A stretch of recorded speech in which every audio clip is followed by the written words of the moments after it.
Welcome friends. Today we'll do analysis of code 08 commerce subject of UGC NET, which was conducted for June 2021 attempt.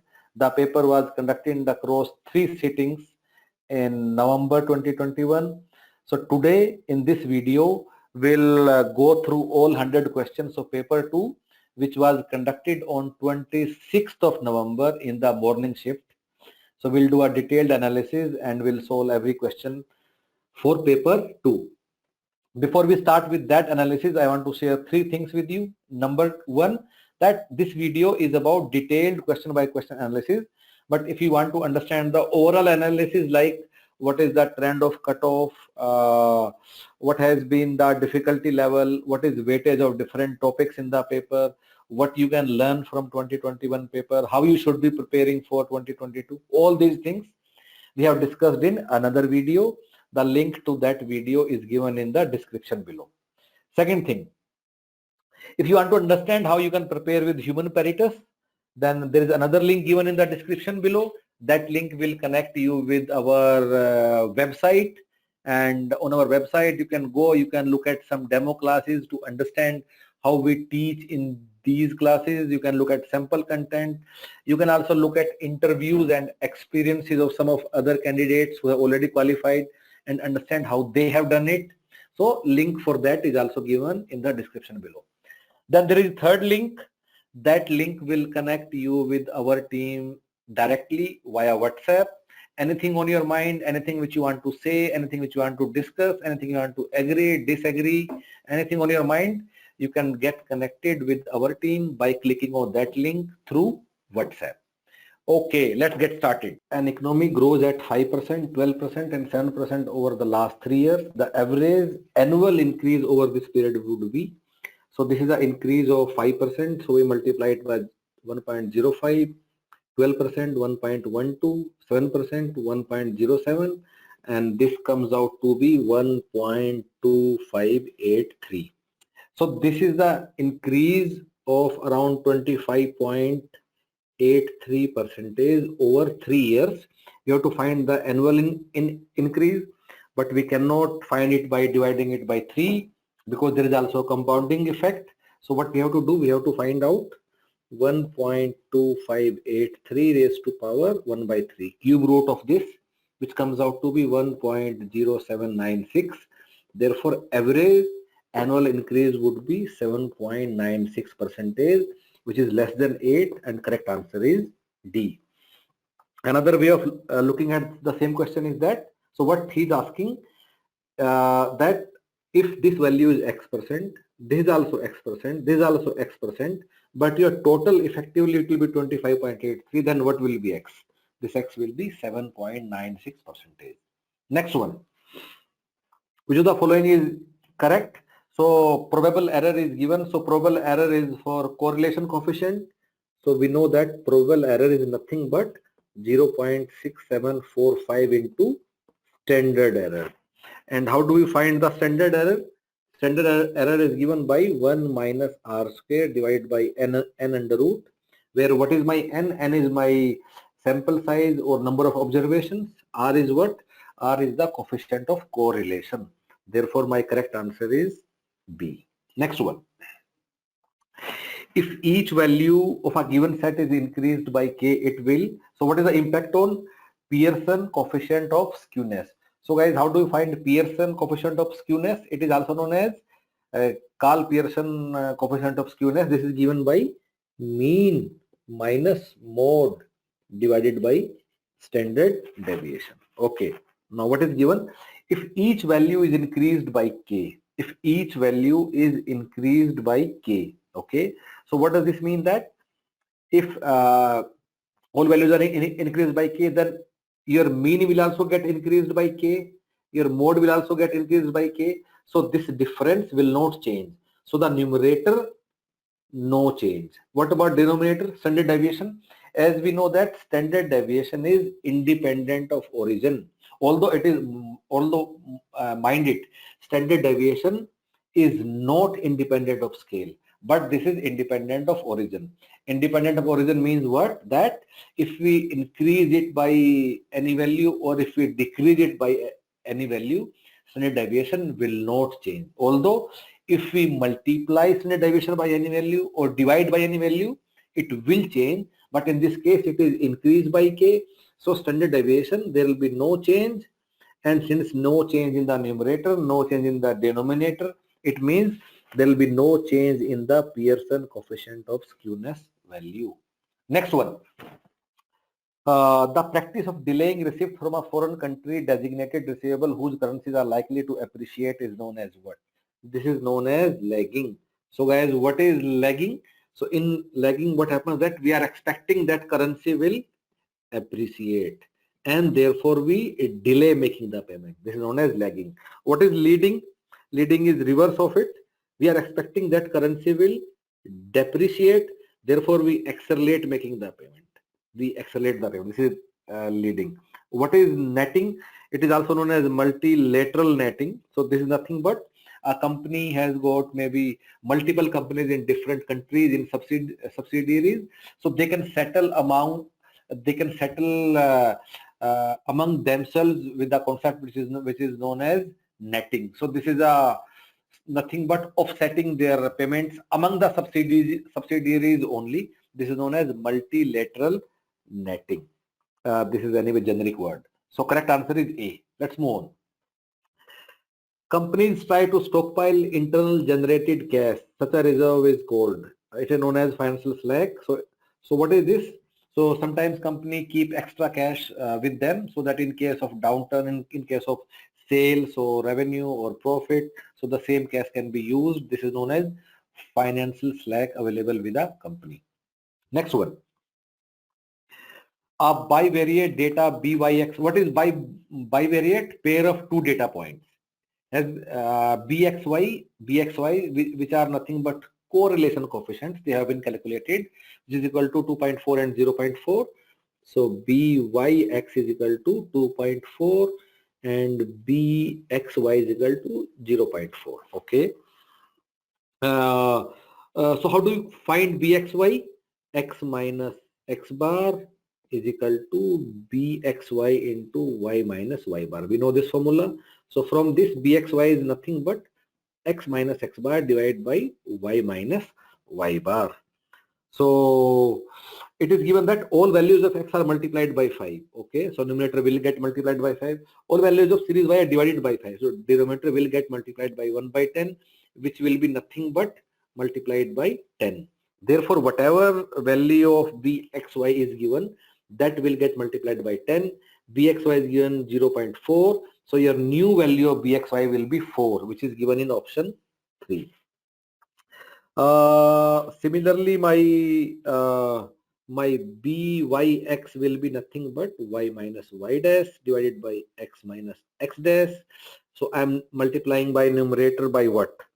Y series is getting divided by 2. So 1 by 2 multiplied by 5, it will become 1 by 10. So whatever value is of BYX, we'll divide it by 10. So BYX is 2.4, divided by 10, you will get 0.24, which is here, and therefore correct answer is C. Next one. Cash flows are presumably reinvested in capital budgeting at what? You can say it to be discount rate, cost of capital, or IRR, market rate or risk less rate are not there in capital budgeting. Again, I mean, these three terms: discount rate is the rate at which we discount cash flows, cost of capital is the rate at which company is getting the money, and IRR is that rate which makes your NPV equal to 0. So these are the discount rates at which it is assumed that the money is being reinvested in capital budgeting. Correct answer is A, C, and E, which is your B. Okay, next one. The basic premises of MM approach is based on which of the following assumption. MM approach is what? Modi, Gillian, and Miller approach. So there are a couple of assumptions like perfect. There is a perfect market, which is nothing but efficient capital market. Then there is no retained earning.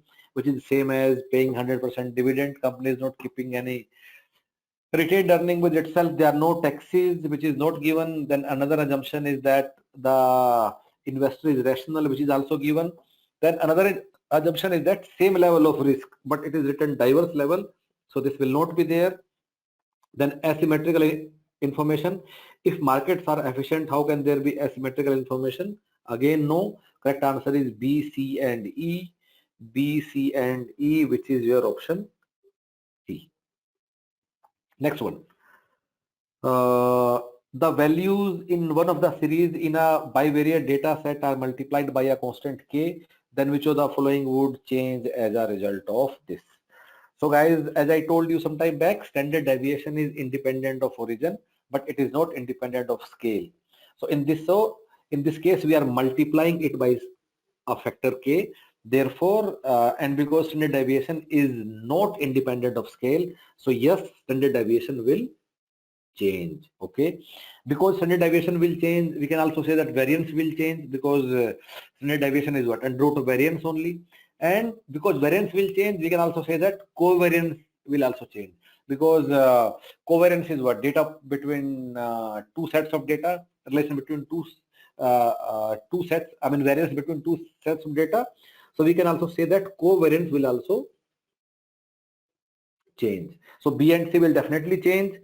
Rank will never change, right? Because anyway, if we multiply all of them by a factor K, the rank is going to remain same. So this will not, rank will not change. Similarly, coefficient of correlations also will not change, because coefficient of correlation is what? It is independent of both change of origin also and change of scale also. So it also will not change. Correct answer is B and C only, and therefore our option is D. Okay, next one. We have to find out the Z value, critical Z value for one tail and two tail test at different significance level, which is alpha. Okay, so let me write all of them actually for you. So if my alpha is generally 0.10, 0.05, 0.01. Okay, then for two tail and for one tail. So this will give me my Z value. Okay. So what are the values? Two tail 1.645, 1.96, 2.576. This is 1.282, 1.645, 2.236. So now this one tail can be left tail and right tail, right? If it's a left tail, then we use negative sign. If it's a right tail, we use positive sign. So now we can compare whatever is given in the question. Okay, let's look at D first. The critical value of Z for left tail test at alpha 0.01 is 2.33. Of course, this is right, because it's a left tail. So with negative sign, yes, D is right. The critical value of Z for one tail test, alpha 0.05, one tail is 1.96. It is wrong. It should be 1.645. The critical value of Z for two tail test with alpha is equal to 0.01 is 2.575, 0.05 and 2.575. Yes, this is also right. Now A. The critical value of Z for two tail test, alpha is 1.96. Now guys, there is a printing mistake. This alpha should have been 0.05. I hope NTA has corrected the answer key. I don't know what they're doing. So if they haven't, then this option will be wrong. But if we assume that there was no printing mistake, it is 0.05, then this will also be correct. And the correct answer will become A, B, and D, which is your option, option C. Otherwise, if this printing mistake is also considered, then your correct option is B and D only, which is not a given option out of given 4. Yeah. Next one. So various option types are given, which are American option, European option. So guys, what is the difference between American option and European option? So American option is one option which can be exercised any point of time, but European option can be exercised only at the date of expiry. only at the date of expiry. So, so European option will become what? Only on the maturity date. So A will go with 3. American option only on expiry. American option can be exercised on any date, right? So D will go with 1. So A with 3, D is 1. A 3, D is 1. This option is given in D only, and therefore correct answer is D. We can look at others also. What is in money option? When market value is greater than strike price, which will be nothing but my option 2. So yeah, and what is the option premium? Option premium is nothing but it is the money which is paid by buyer option upfront to the seller. Therefore, my B will go with the 4, and therefore our answer is D. Next one. Match the following: dispersion, Carl-Pearson coefficient of skewness, Bolli's coefficient of skewness, and Kelly's coefficient of skewness. So what is dispersion? Although we can straight away see that A will go with 4 only, dispersion is what? Variation in the data. So let us look at other options. What is Carl-Pearson coefficient of skewness is given by what? Mean minus mode divided by standard deviation. Okay, then BOW, Bolli's measure of skewness is given by third quartile plus first quartile minus 2 times median divided by third quartile minus first quartile. What is Kelly's measure of skewness? 90th percentile plus 10th percentile minus 2 times 50th percentile, which is nothing but median only. 90th percentile, 10th percentile. So now we can make it out. Using percentile is what? In Kelly's, right? These are percentiles. So this C will go with Kelly's, which is D. So D will go with 3, A will go with 4, D will go with 3, A will go with 4. Okay, still we have 2 options. Okay. Next one is involving the relationship between median and quartile. This is given in Bolli's. So C will go with 1. So C will go with 1, and the correct answer is this one. Okay. Next one. Arrange the following steps of hypothesis testing in proper sequence. Again, guys, we have done it so many times that first we set up our null and alternate hypothesis. So we set up our null and alternate hypothesis. Then we define our level of significance, which is nothing but alpha. Then we find out test statistic value. This also misprint, guys, what NTA is doing. This is STATIC and not statistics. Okay, and so we try to find Z value or T value in this case. After that, what we do? After that, we set up our decision rule, that how we are going to reject or select the null hypothesis. Then finally we perform our computations, and then we draw the conclusion. What is conclusion? Conclusion is either to reject the null hypothesis or not to reject null hypothesis. Mind it, we never select null hypothesis, right? Either we reject it or we do not reject it. So correct answer becomes your D, which is B, A, E, C, D, F. Next one. Given below are 2 statements. One is labeled assertion, other is reason. Okay. 2 companies with same general earning capacity and same general position in the industry. The one with larger dividend will be at higher price. Okay.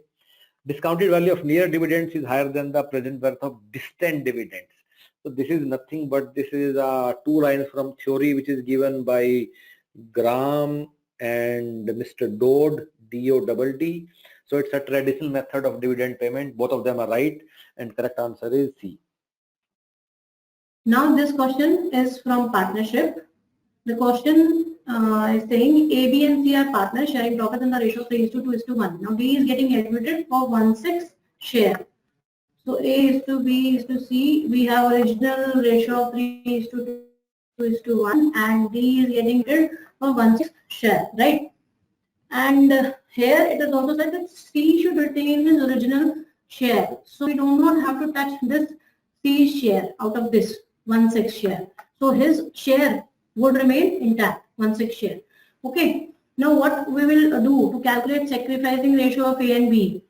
We will basically it's given A is to B is to C is equal to, that is 3:2:1 ratio is given, right? So we will compute share of D from A and then share of D from B. So because I have to touch C share here, so we will be taking only 3:2. We will be touching this only. So what is the share of A in it? 3/5, right? Now he is giving 1/6 share to D. Okay. So what will be D share from A? That is 3/30. And similarly, we will compute D shares from B, that is 2/5 into 1/6, that is 2/30, right? Now sacrificing ratio would be computed like original share of A and B less what is given to D, right?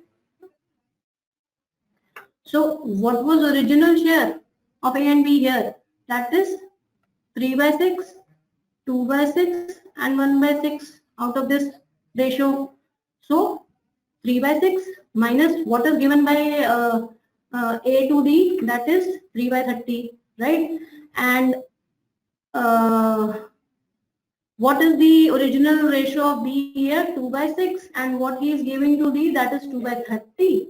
So when we compute this, this would come out to be 12/30, and this would be 8/30. So 12:8 is the sacrificing ratio, and which means that is 3/2. So here the correct option is fourth one, 8539. Okay. Let's move on to the next question. Now, in this question, from the following information about a firm, what will be the contribution to sales ratio and the profit? So, three things are given to us: sales, fixed cost, and break-even point. So, from break-even point, we know that break-even point in rupees is equal to our fixed cost, total fixed cost, divided by PV ratio. And PV ratio is nothing. PV ratio is contribution upon sales. So basically in the question we have to calculate this C upon S ratio, right? This is nothing but this is PV ratio, and after that we also need to calculate the amount of profit. Okay, so how would we compute? Both these values are given to us. The break-even point in rupees is also given, and this fixed cost is also given. So from there we can calculate contribution to sales ratio. So our contribution, this PV ratio means contribution to sales ratio, right? So this would be calculated like PV ratio would come out to be fixed cost upon BEP, which is equal to how much is our fixed cost? 20,000, and what is our break-even point in rupees? That is 40,000. So our PV ratio would be 50%. Fine. So this figure is based upon our sales. So it means contribution would be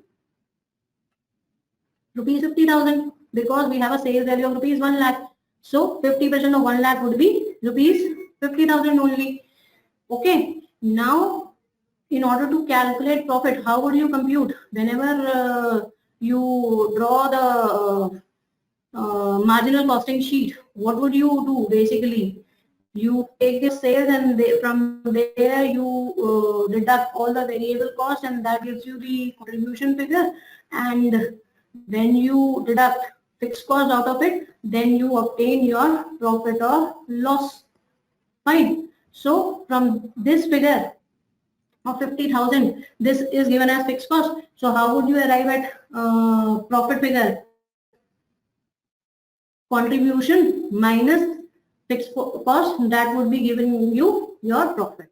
Okay, here. So contribution is your 50,000, fixed cost is given as 20,000. So there will be a profit of 30,000. Fine. So this must be your correct answer. So C upon S here is 50% and profit is 30,000. Fine. Next. Which one of the following is a structured review of the systems and procedures of an organization in order to evaluate whether they are being conducted efficiently and effectively? Now, 4 options are given to you, and basically these are providing you types of audit. First is cost audit in the options. Okay, they are talking about cost audit, financial audit, management audit, or safety audit. Now, check out basically what is the purpose of these very audits. So cost audit is to check the accuracy of the cost records, right? Financial audit is checking the accuracy of the financial statements, isn't it? So now safety audits, so what all safety programs have been implemented. So we need to check whether there is any hazard out of those safety programs to any human or physical assets of the firm or not. Right? Whereas what is question asking? Question is saying the structured review of the systems and procedures of an organization in order to evaluate whether they are being conducted efficiently and effectively. So we need to check whether our systems are working efficiently or effectively. So this is 100% management audit, right? Why? Because management audit is nothing but it always tells us that how much a firm is efficient to utilize its all resources or not. Okay, so this is management audit. Next. Now we have to fill up 2 blanks in this question. It is asking for a holding company or pre-acquisition profits or losses of the subsidiary company are dashed, while all post-acquisition profits or losses of the subsidiary company are dashed. Okay, so various options are given to us. We need to analyze that whether pre-acquisition, what is the nature of the pre-acquisition profits or post-acquisition profits. Okay, so for a holding company, whenever it is acquiring any subsidiary company, okay, so there is a holding company who has acquired this subsidiary company. This is known as parent company, right? So we will be having 2 kinds of profits with us. That is pre-acquisition profits, and the another one is post-acquisition profits. Okay. So what is pre-acquisition? As the name suggests, pre-acquisition is nothing but the profits of the subsidiary before it is acquired. And what is post-acquisition profit? The profits of the subsidiaries after the acquisition of the subsidiary company by the parent company. Okay, fine. Now, what is their basic treatment in accounts? Basically, whatever pre-acquisition profits of the subsidiary company, they are treated as capital profits, right? And they are credited to capital. So they are basically credited to capital reserves of the holding company. Okay, fine. Because why we are not taking pre-acquisition profits as revenue, profits or losses? Because the holding company cannot earn revenue, profits before the acquisition date. Fine.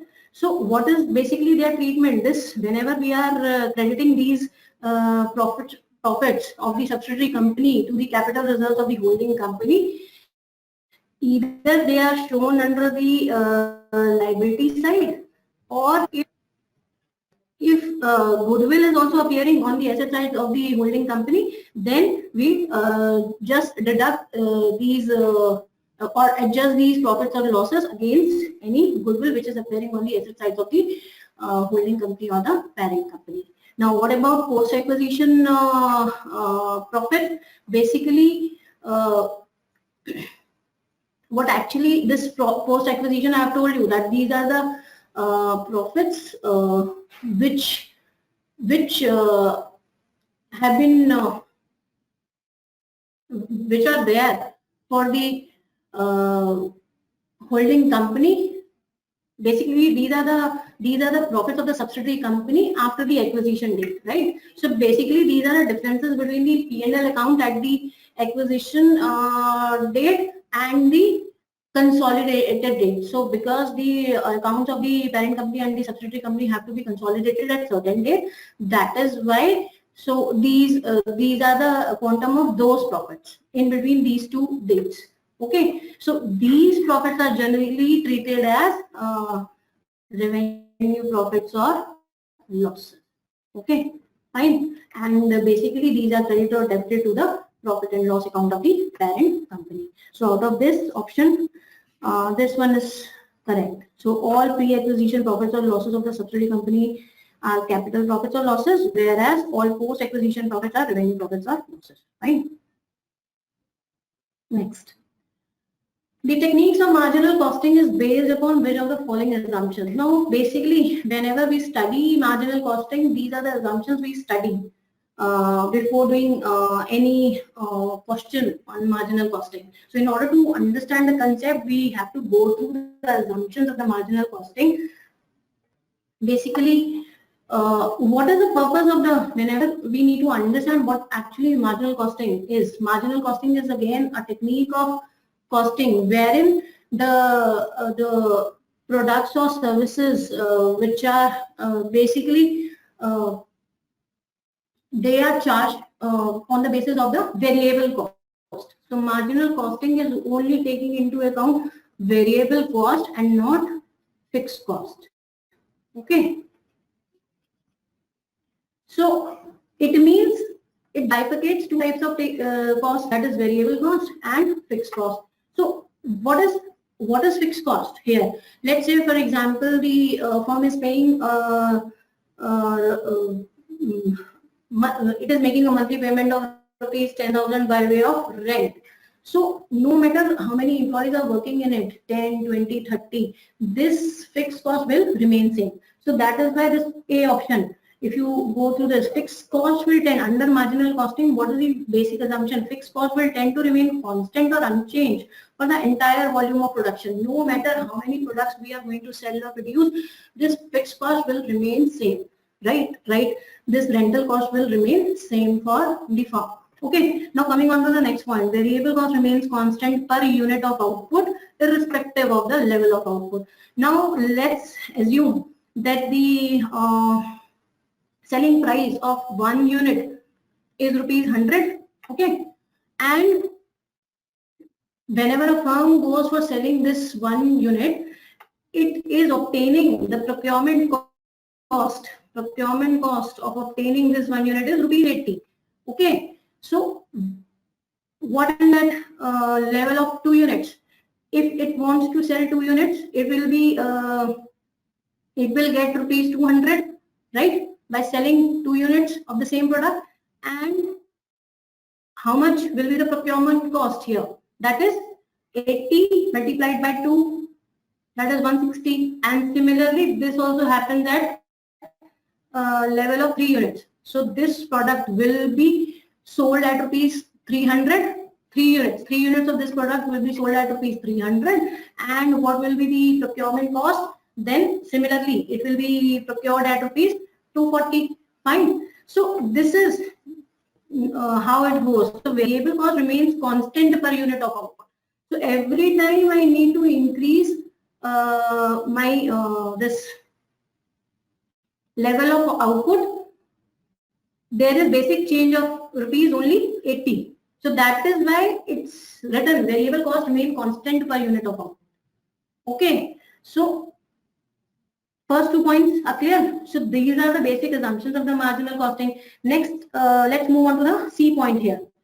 There will not be any change in pricing policy due to change in volume, competition, etc. Now, this is the basic assumption of the marginal costing, that the pricing policy will remain stable. There will not be any change out of any change in volume or competition, etc. So this is the basic assumption. Operating efficiency of the firm may increase or decrease. So it is again one of the assumptions of the marginal costing, that operating efficiency neither increases nor decreases. It remains the same. Okay. So out of this 8692, that is the correct answer, A, B, C, because this is wrongly given. Fine. Next, the sources of Indian GAAP. IGAP includes Indian Companies Act 2013, notifications issued by Ministry of Finance, accounting standards, and the ICAI pronouncements. Now we have to check which one is the correct answer to this question. Again, this question is very simple. Basically,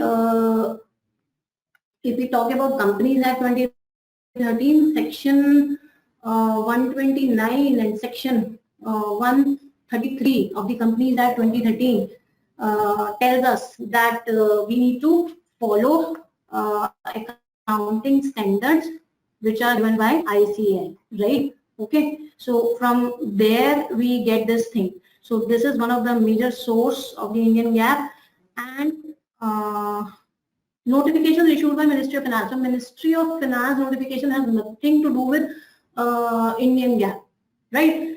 Accounting standards. So these are nothing but these are the existing accounting standards which are issued by ICAI, and along with that ICAI also comes out with various pronouncements for clarity with respect to accounting standards.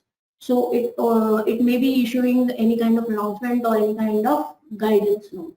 So this is also correct. So this is not the answer to this question, and that is why let's check it out. ACD. That is why ACD are the correct options. Fine. So 8696 is the correct answer to this question. Now, which among the following are generally accepted methods of accounting for price level changes? So various methods have been given, various methods of accounting, they have been enlisted here. That is replacement cost method, current purchasing power method, opportunity cost method, current cost accounting method, standard cost method. See, if I am totally unaware of this price level changes accounting, what I could have done.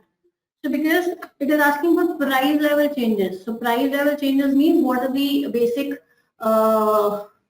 current, what is the impact on the prices due to the inflation, right? So price level changes is nothing.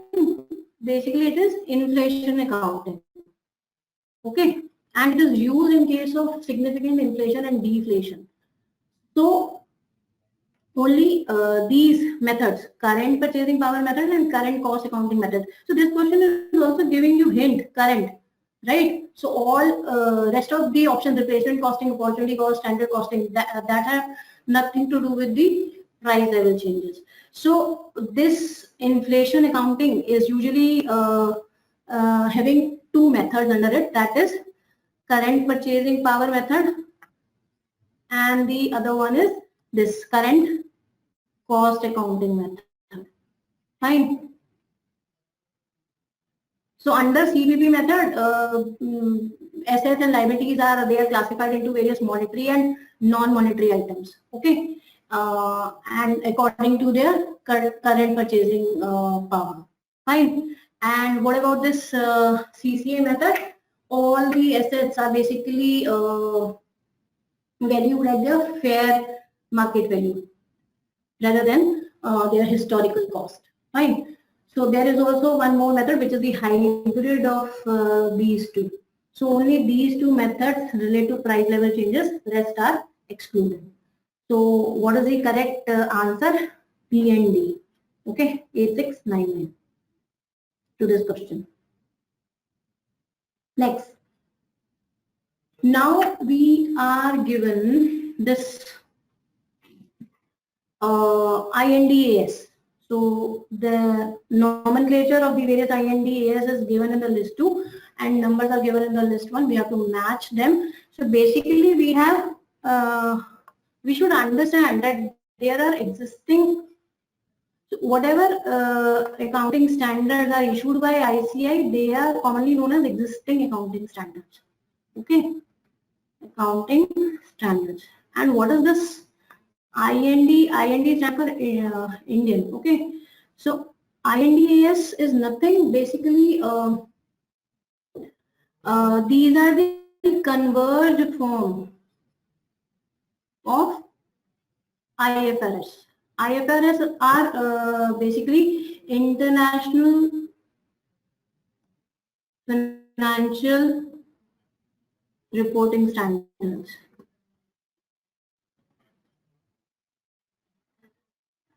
So in India, it is prescribed that we should go for converged form of IFRS in the form of IND-AS.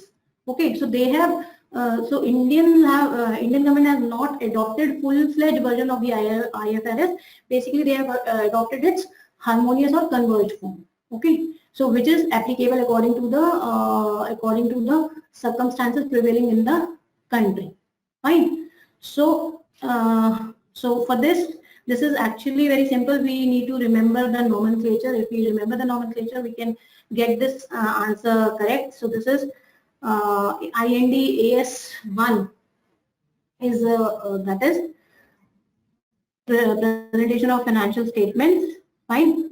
A3, and then IND-AS29 financial reporting in hyperinflationary economies, and this C is IND-AS37 gives you provisions, contingent liabilities, and contingent assets standards. Okay, and last is IND-AS 110, that is consolidated financial statement. So these are separate list of accounting standards, existing accounting standards as issued by the ICAI and convert form of IFRS in the form of Indian accounting standards. So there's a separate list of it.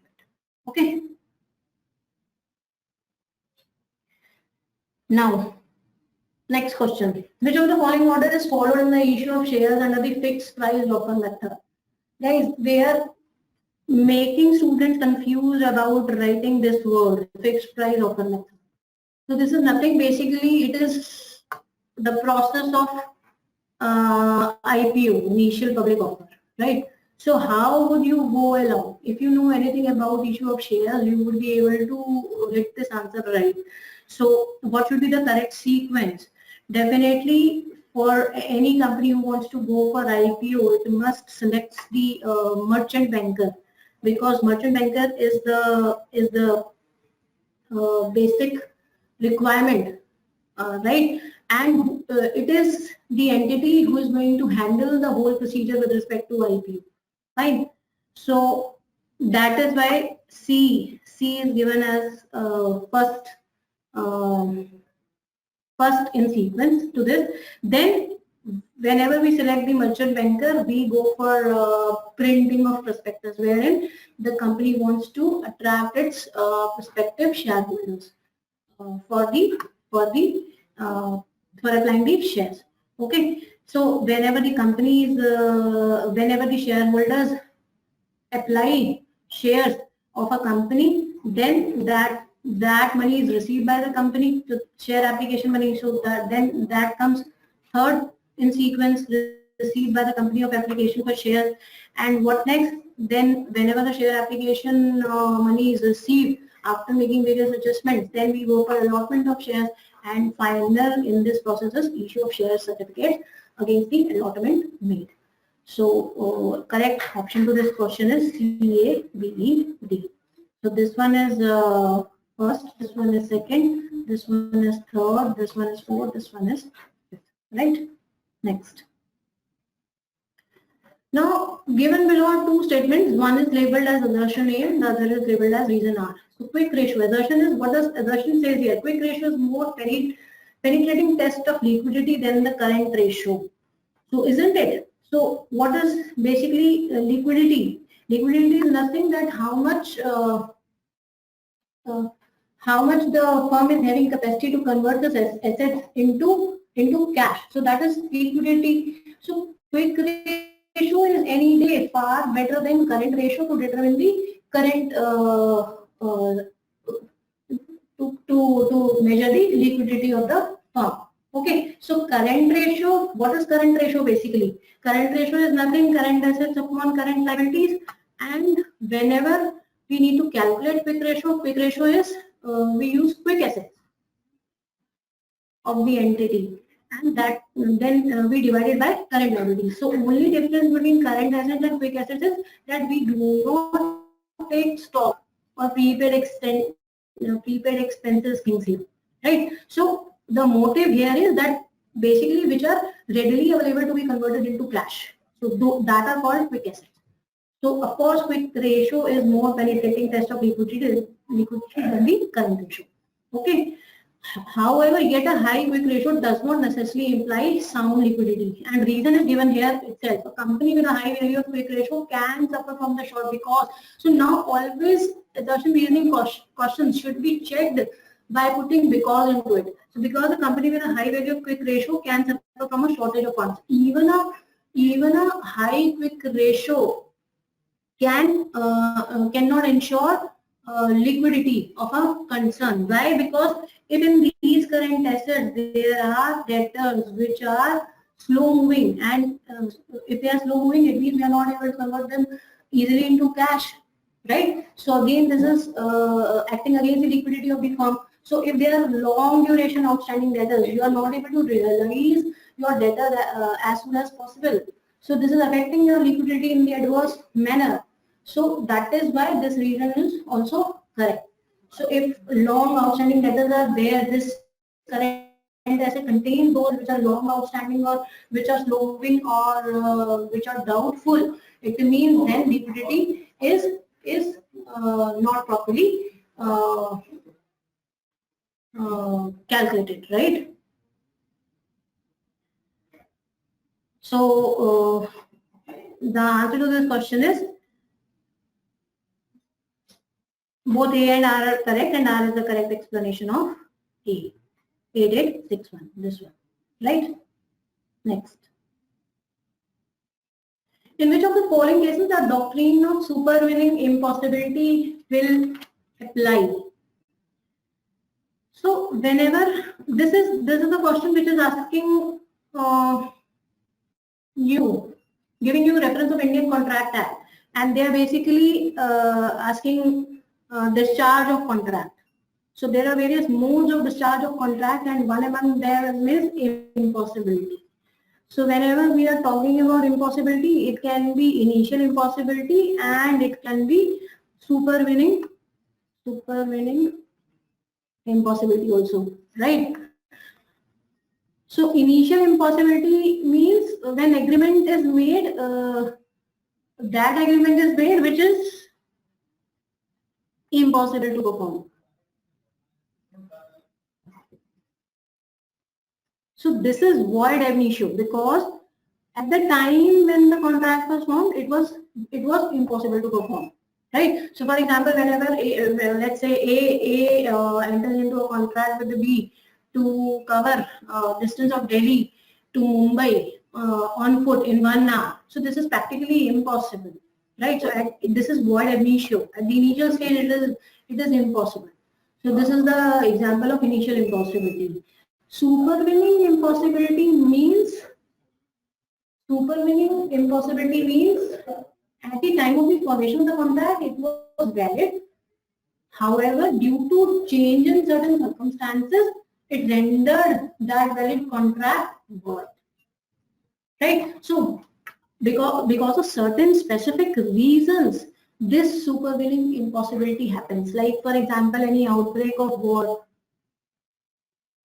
or so if there is a contract between A and B and both belong to countries which are at war at the later stage. So the war was not there in between the countries when they entered into the contract. However, the war started later on. So now this is supervening impossibility, though the contract will be void in that case also. So any supervening impossibility which is occurring out of change of law, right? So that also is the reason for supervening impossibility, or destruction of subject matter.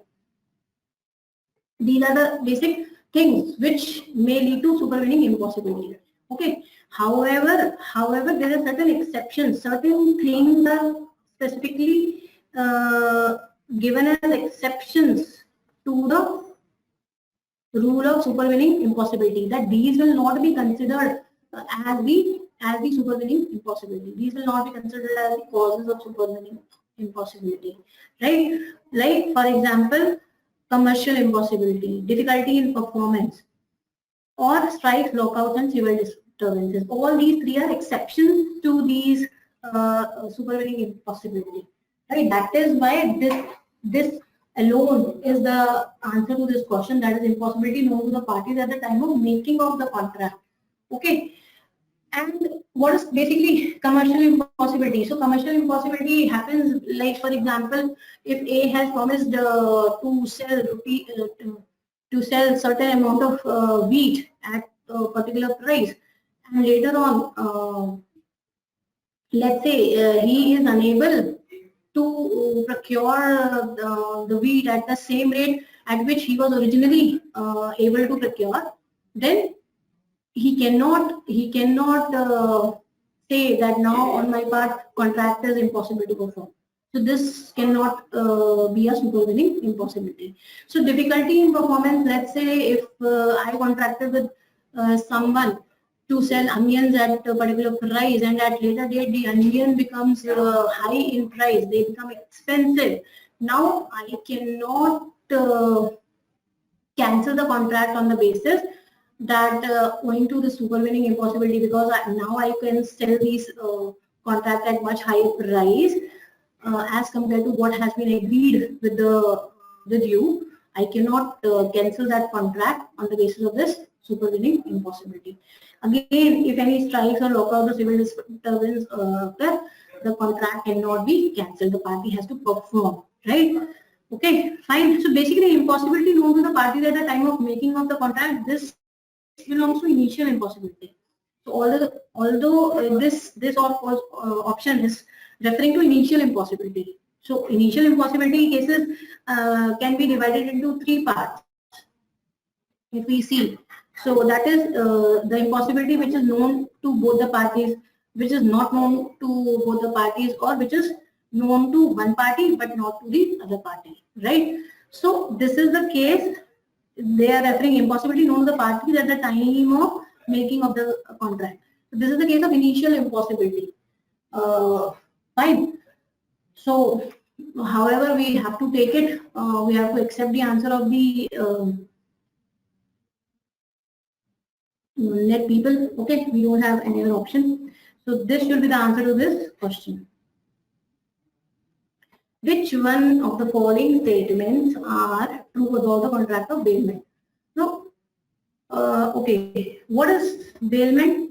A brief, I'll give you what actually bailment is. Bailment is when there is a delivery of goods by one person to another person for a specific purpose, and when that purpose is over, the goods have to be returned back by the possessor of the goods to the original owner, right? So the person, there are two parties basically in it. So the person to whom the possession has been given, that is known as the bailee, and the person who is delivering the goods to the bailee, that is known as the bailer. Fine. So this happens for a specific purpose. Now we have to check out the statements whether these are correct with respect to contract of bailment or not. A contract of bailment does not result when a person. So we need to check two statements about contract of bailment. Contract of bailment does not result when a person leaves some goods with his friends for being looked after. So, of course, this is happening for a purpose. So the statement should be a contract of bailment results when a person leaves some goods with his friend or being looked after. Right? So this statement is incorrect. Right? Bailee has a right of the general lien. Now, lien is that is taking possession of the goods till the time certain claim or debt is pending. Right? So that is called lien. And lien can be of two types, that is general lien and particular lien. So particular lien is right to retain possession of the goods till the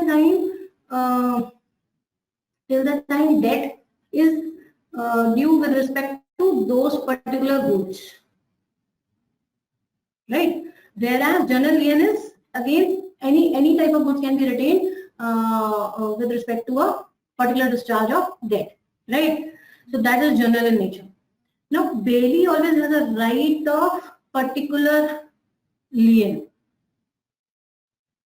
Okay, so that is why this statement is incorrect, not true. So Bailey has a right to retain that property or goods only against which the charge is due. So that is why this statement is incorrect. Hiring a bank locker is a contract of bailment. Okay, let's come to the fourth option first. Money deposited in a fixed deposit with a bank is a contract of bailment. So whenever we deposit any kind of money in any account with the bank, whether it is saving or fixed, we do not get same notes, same currency notes back, right? So that is why the contract of bailment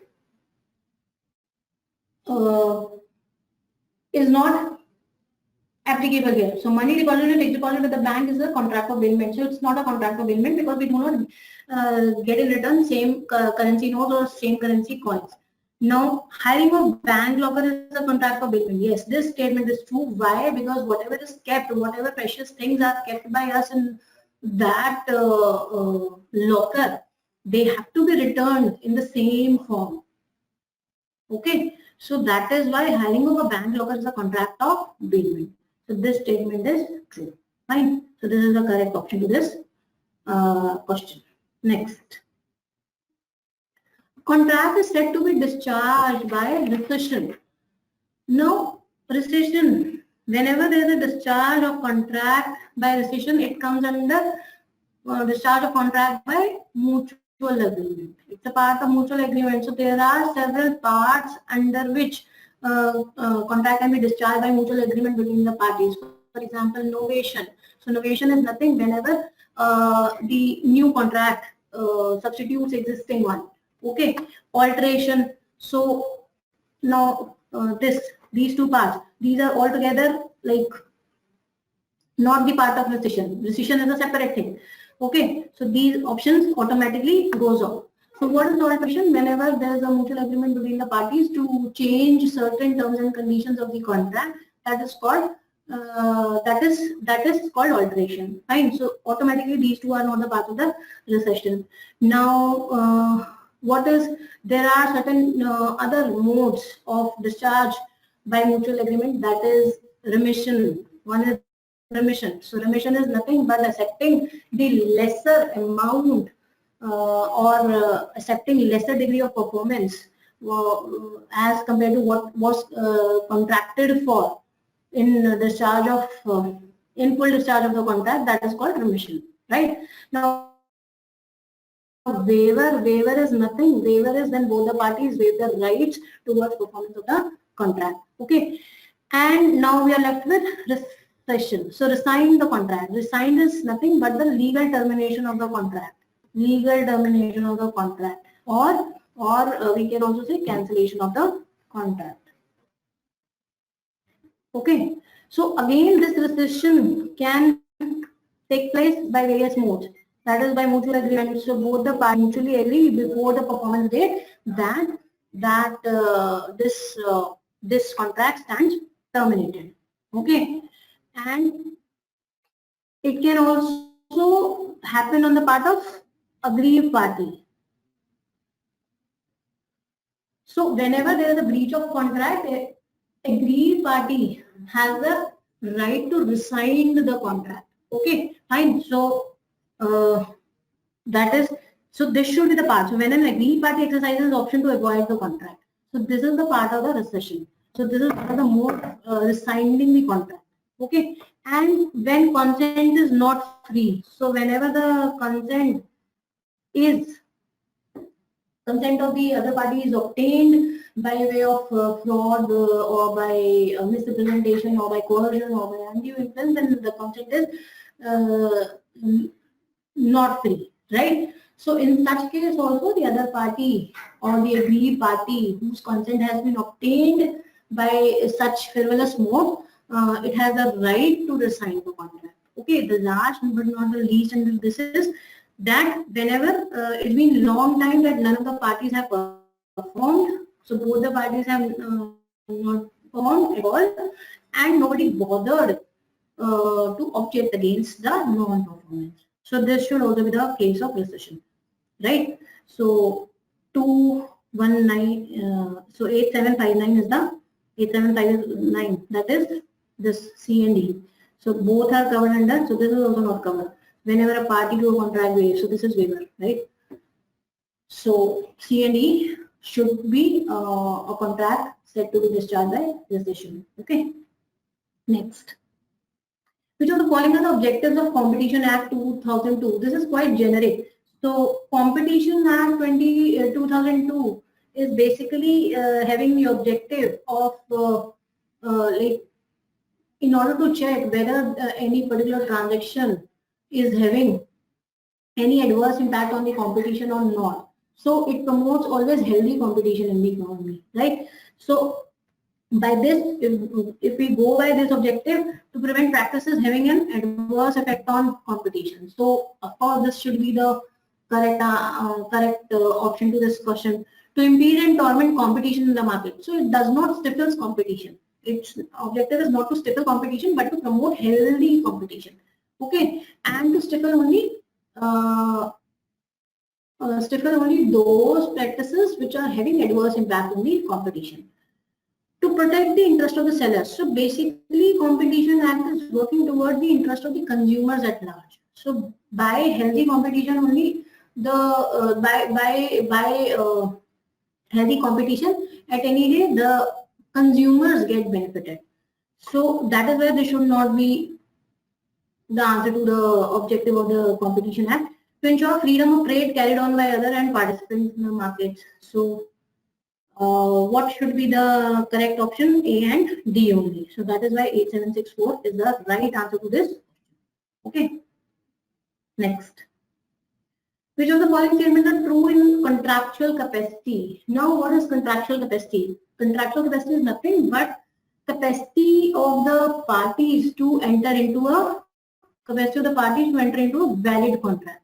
So now let's read the statements. Law presumes that every person is competent to contract. Now we have to find out true statements with respect to contractual capacity. So first point states, law presumes that every person is competent to contract unless otherwise proved. So this statement, there is no such presumption. Under section 11 of the Indian Contract 1872, it is basically provided that basic disqualifications with respect to capacity to contract are given. So minors are totally excluded, unsound persons of unsound mind, they are excluded, and those people who are disqualified under any act to enter into a contract. So there is no presumption, right? So this cannot be the true statement. That a minor can make a contract for necessities of life, yes.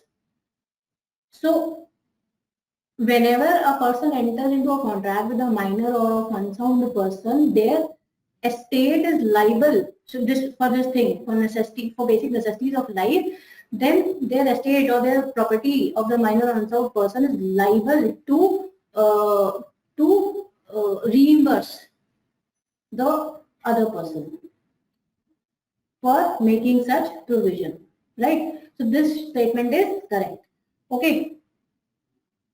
So B is appearing in this option and this option. So these are ruled out. Okay. So what we have to check among D and E statements. So that a person of unsound mind can enter into a family contract. So family contract is whenever the person is entering into a contract within the family for distribution of its assets and all that. So that's a family contract. So this is definitely out of the purview, right? Out of this provision. So again, this is incorrect. A convict cannot enter into a valid contract. So convicts are into this category. They are disqualified by certain law to enter into contract. So B is correct. A convict cannot enter into a valid contract nor can sue. So B and D are correct. Now we have to check whether E is correct or not. That a wife can always make valid business contracts and bind an husband. So whenever a wife enters into a valid business contract, she herself would be liable for that. She cannot bind her husband. Similarly, the case applies to husband. So whenever he enters into a valid business contract, he or he cannot bind automatically his wife, right? So this statement is also false. Okay, so 8768 B and D are the correct options to this question. Next. Now there are two lists which are given. So when you go to first list, you would get to know that these are very simple. These belong to Sale of Goods Act. Actionable claim, it's nothing.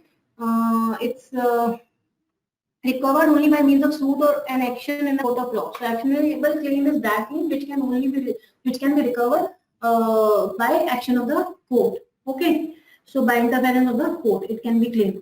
So appropriation of goods, that is separating the, so appropriation is separating the goods from the whole lot of the goods. So as to identify that for which goods the contract has been made. Okay, existing goods. So as the name suggests, existing goods is goods owned by the seller at the time of the making of the contract of sale, and future goods to be manufactured after the making of the contract. So this is very simple. 8816 correctly matches all the options. So this is the correct answer to this question. Next. Now, if you see to this question, now we have to arrange the steps in the procedures for calling the statutory meeting of the company. So my dear friends, I would like to highlight here that first of all, this question belongs to Act of Companies Act, and that too 1956. So there is no such provision of statutory meeting, calling of statutory meeting in Companies Act 2013. So this question has been specifically asked from the older act. However, you could have attended this question very correctly if you have used logics. Like for example, any meeting. If the company wants to call any meeting, what is the usual procedure for that? So a notice has to be issued, right? And so it has to be start by issuing of notice. Okay. So this one should be the first in the step. Okay. And along with this notice, the statutory report has to be sent to the shareholders. So this section 165 of the Companies Act 1956 talks about the provisions with respect to conducting of statutory meeting and statutory report. So it details out the various, what actually statutory report is. It details out the various things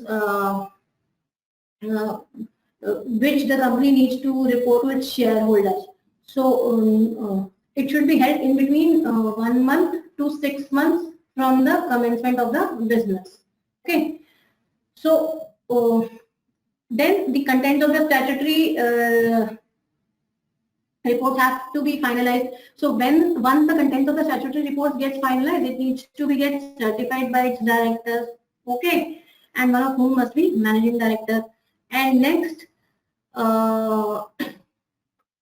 when this gets certified, the copy of it needs to be delivered to the ROC, and last is a list of members must be produced at the commencement. So whenever there is any statutory meeting, a list of members have to be kept open at the commencement of the meeting. So this should be the last step, right? So accordingly, CADEB is the correct option to this answer. Fine. So this could have been attempted by logic also. If you have gone through the annual general meeting provisions and other meeting provisions of the Companies Act 2013 also, this could have been attempted correctly. So now again there are two types of statements which are given to you with respect to patents. So this is very generic question. So patents, what patents actually are? So patents are defined as monopoly right, which one granted by the government. So of course it is granted by the government for full disclosure of invention, and it is granted by the government with respect to invention for a limited time period. So there is a limited time period for which these patents are granted. So this statement is correct. And what is the purpose of granting this patent document by the government? It is to encourage invention, right? By promoting the protection and utilization. So we need to protect the interest of the person who is inventing something new. Okay, so as to contribute to the development of the industry. So in this way, it can contribute to the development of the industries. Okay, so 8873, both statements are correct. Both statement 1 and 2 are correct. Okay, the question is, when the sum of exponents exceeds 1, which is given as a plus b is greater than 1 in the Cobb-Douglas production function, it causes which one of the following? Now, Cobb-Douglas introduced a two-factor production function to describe the distribution of national income with the help of production function. He gave a formula as the output is equal to the efficiency of the inputs, which are capital and labor. And he has given alpha and beta, or we can say A and B, as the coefficients of the elasticity of the output for these two inputs. So this is the basically the output.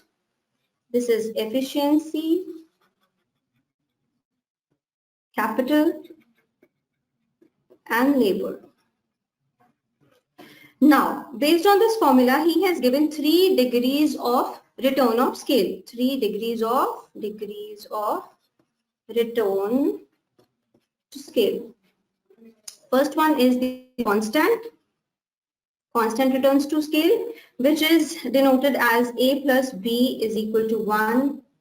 The another one is increasing rate of return of scale, which is given as a plus b greater than 1, and the third one is decreasing return to scale, which is given as a plus b less than 1.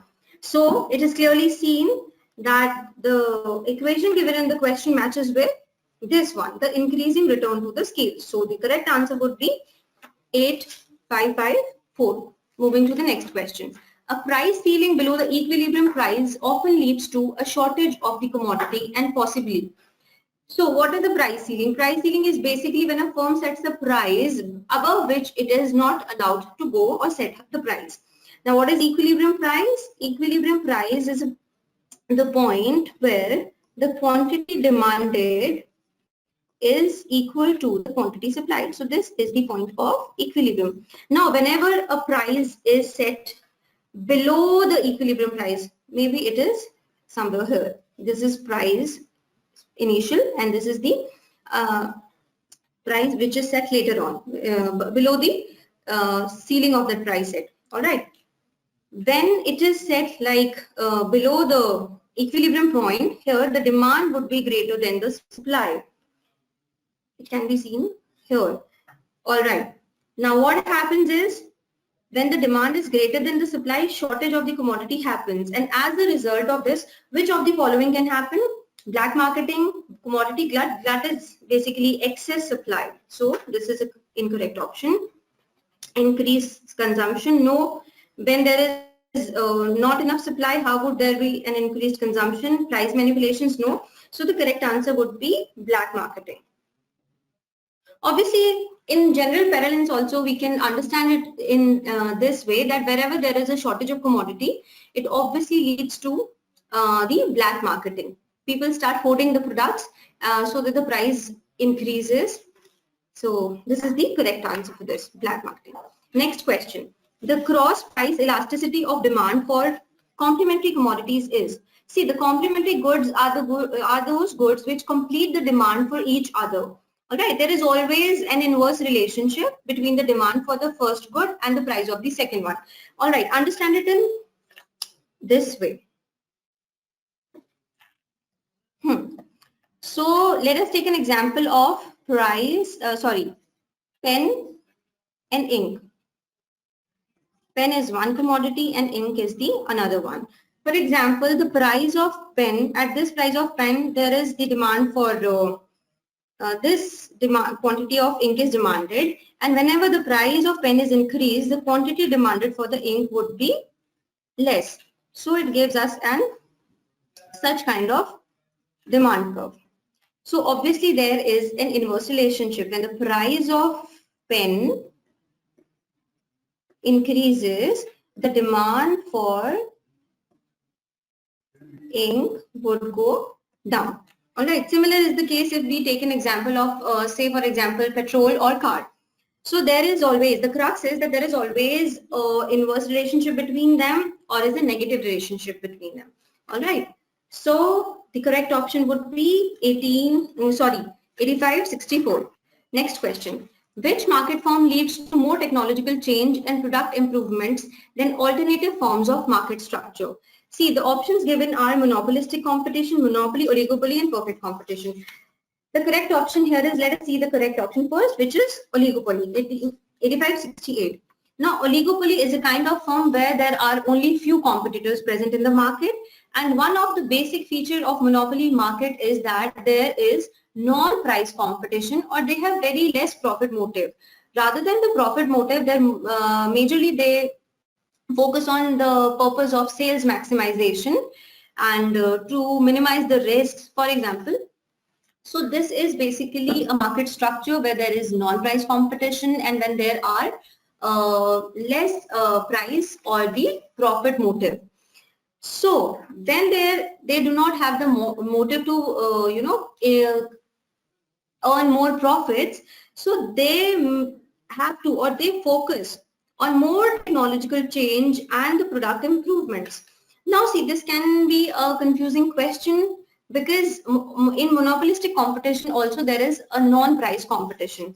All right, but they do have a profit motive. So among all the options, the best suited option for this is oligopoly. All right, so the correct option would be 8568. Next question. Which one of the following is considered a necessary precondition by Richard Rolle for markets to become efficient? See, what is an efficient market? An efficient market is the one where all the information is transmitted perfectly, completely, instantly, and for no cost. So what Richard Rolle has said about market efficiency is that if the costless trading policies are ineffective, there must exist some traders who make a living by beating the market. What do you mean by beating the market? Beating the market is where the particular trader makes higher returns than the market standard returns. All right. So accordingly, option 8581 is the correct answer for this. Next question. In which one of the following services price sensitivity is high? Now, what is price sensitivity? Understand it. It is a measurement of how much the price of goods and services affects the customer's willingness to buy them or the customer's behavior towards that product. All right. Let us see the options.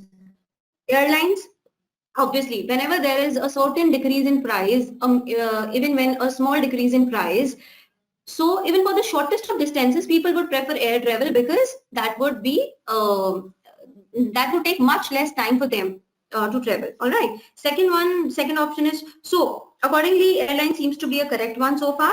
Next is car rentals. No, the behavior and the willingness to buy such things. All right, like for the car rentals or let us say the another option, retailing or sea transport.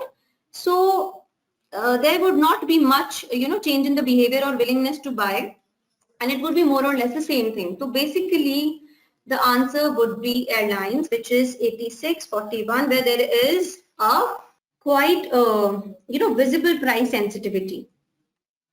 Next question. Identify the 3 conditions that a firm must meet to practice price discrimination. All right. What is price discrimination? It is a phenomenon where the firm tries to sell its product at different prices in different markets. So basically, let us see what is it? Different prices, different markets, same product. So for this to happen, price discrimination to happen, or to make price discrimination possible, there would be certain conditions that the firm has to meet. First such condition is that the firm must have certain control over the prices. Only when the firm has certain kind of control over the prices, then only it would be able to set different prices in the different markets. Otherwise, they won't be able to do that. So accordingly, statement A is the correct. Second would be that the markets in which the product is sold must be separable. All right.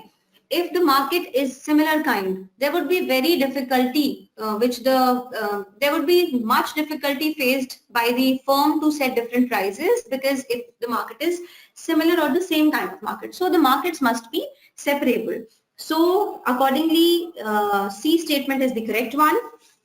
And another one is that the price elasticity of demand for the product must be different in different markets. Only then the firm will be able to apply this kind of strategy, the pricing strategy, which is price discrimination. So D, it makes D also as the correct one. Now let us see another two. The firm must operate in growth phase of its product life cycle. No, there is no such condition for price discrimination to happen. Another one is the firm operates its plant at full capacity. No. See, if you apply your common sense also, it clearly is and cannot be a condition for the price discrimination strategy to be applied. All right. So accordingly, 8702 is the correct answer, which is A, C, and D. Okay. Moving to the next one. A U-shaped long run average cost curve is based on the assumptions that. Now let us see that a long run average cost curve is always U-shaped. All right. We call it. Let us see it first. This is the shape of the long run average cost curve. This is also called as envelope curve. This is an extra information I'm giving you, not related to the question at all. So these curve shows the short run average cost. All right. So why we call it envelope? Because it envelopes all the short run cost curves. Now coming back to the question. So let us see the assumptions. First is economies of scale prevails at small levels of output. Yes, it is correct. B, diseconomies of scale prevails at large level of outputs. Now, why these both assumptions are correct? See, it happens because the decreasing returns of scale arises primarily because as the scale of operation increases, it becomes more difficult to manage the firm effectively. So with the small output, which is given in statement 1, it would be easy to achieve the economies of scale, and with the larger output, diseconomies of scale would happen. Let us see the another two assumptions given.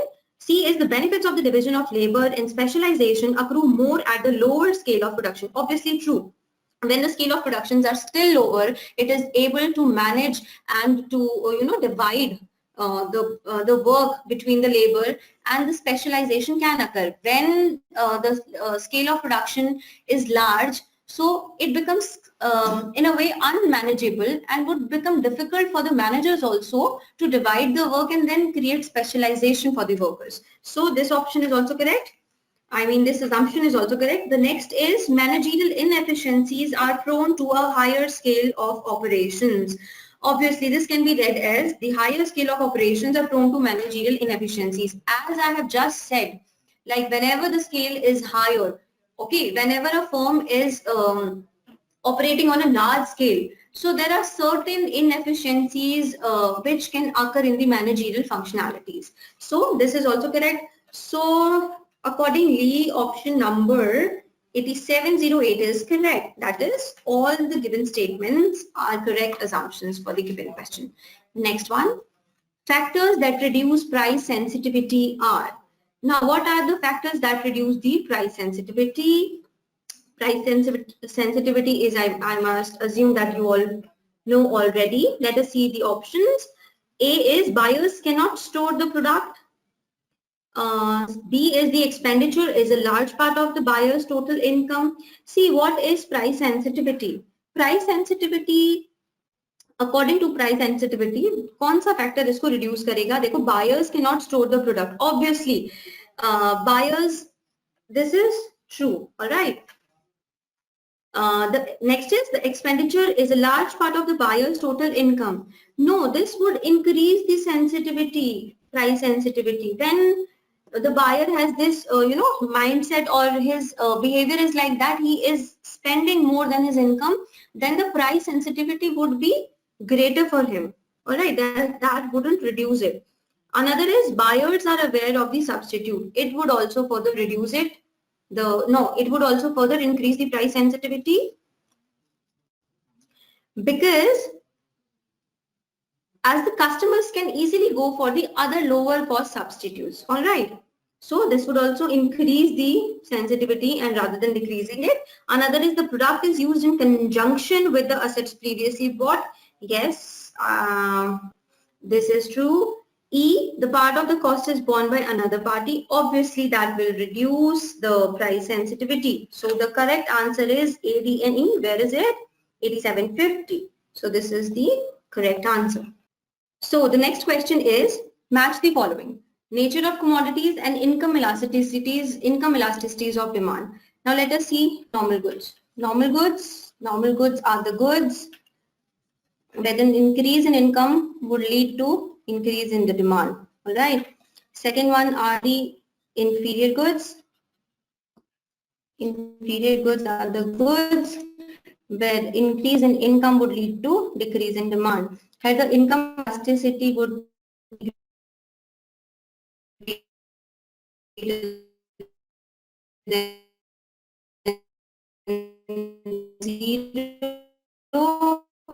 elasticity would be less than 0. The third one would here their income elasticity is greater than 1. Necessities. Here the income elasticity is always 1. Here the income elasticity is 1. All right. So accordingly, which one is the correct option? Which is 8791. So the necessities ke liye, it is always the between 0 and 1. All right. So option 8791 is the correct answer. Next question. Incentives schemes where earnings differ at different levels of output are. There is this of individual incentive plans which is given by the International Labour Organization, and one among them is this: earnings differ at different levels. So there are various schemes which falls under this category given by the International Labour Organization.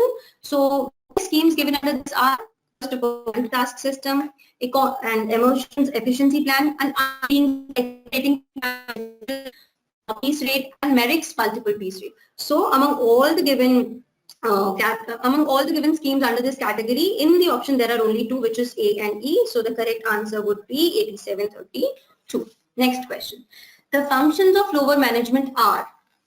Now this is a very easy question and you can clearly mark the correct answer in one go. Let us see the options. First of all, A1, the statement A explains that executing plans, the lower management function is executing plans in accordance with the policies and directives of the top management. Obviously, whatever the top management says, the lower management has to follow that. So A is correct. Second is maintaining discipline among the workers.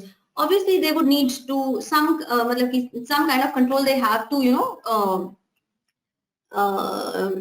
show on the workers which are working under them, under the lower management. So basically maintaining discipline is also one of the functions of the lower management. Another one, selecting suitable operative and supervisory panel. No, this is not a function of lower management. Another one, providing training to the workers. No, maintaining good human relations. No, this is, all these functions are reserved for the middle and the top management. So answer number A and B is only correct. So option number 8733 is the correct option for this. Next question. Which one of the following training methods is most suitable for developing problem-solving skills?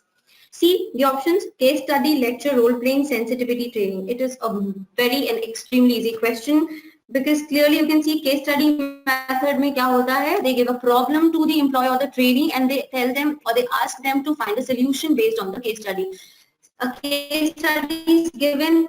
At the end of the case study, there are various problems given, and the employer, the trainee, is expected to provide answers for that for those problems. So, for the problem-solving skills, for developing those skills, case study method is the best one. So, answer is okay. So the question says, which one of the following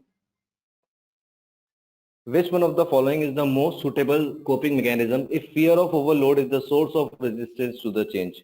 Okay, so basically there are three levels of source of resistance to change. One is at the surface level, the other is at the deep level, and the next is at the more deeper level. And based on that fears, 10 types of fears has been extracted, and there are 10 types of coping mechanism related to that fear. So fear of overload is one of them, and fear of overload can be dealt with by providing more role clarity and the definition of your role. So correct answer is option ID 18608.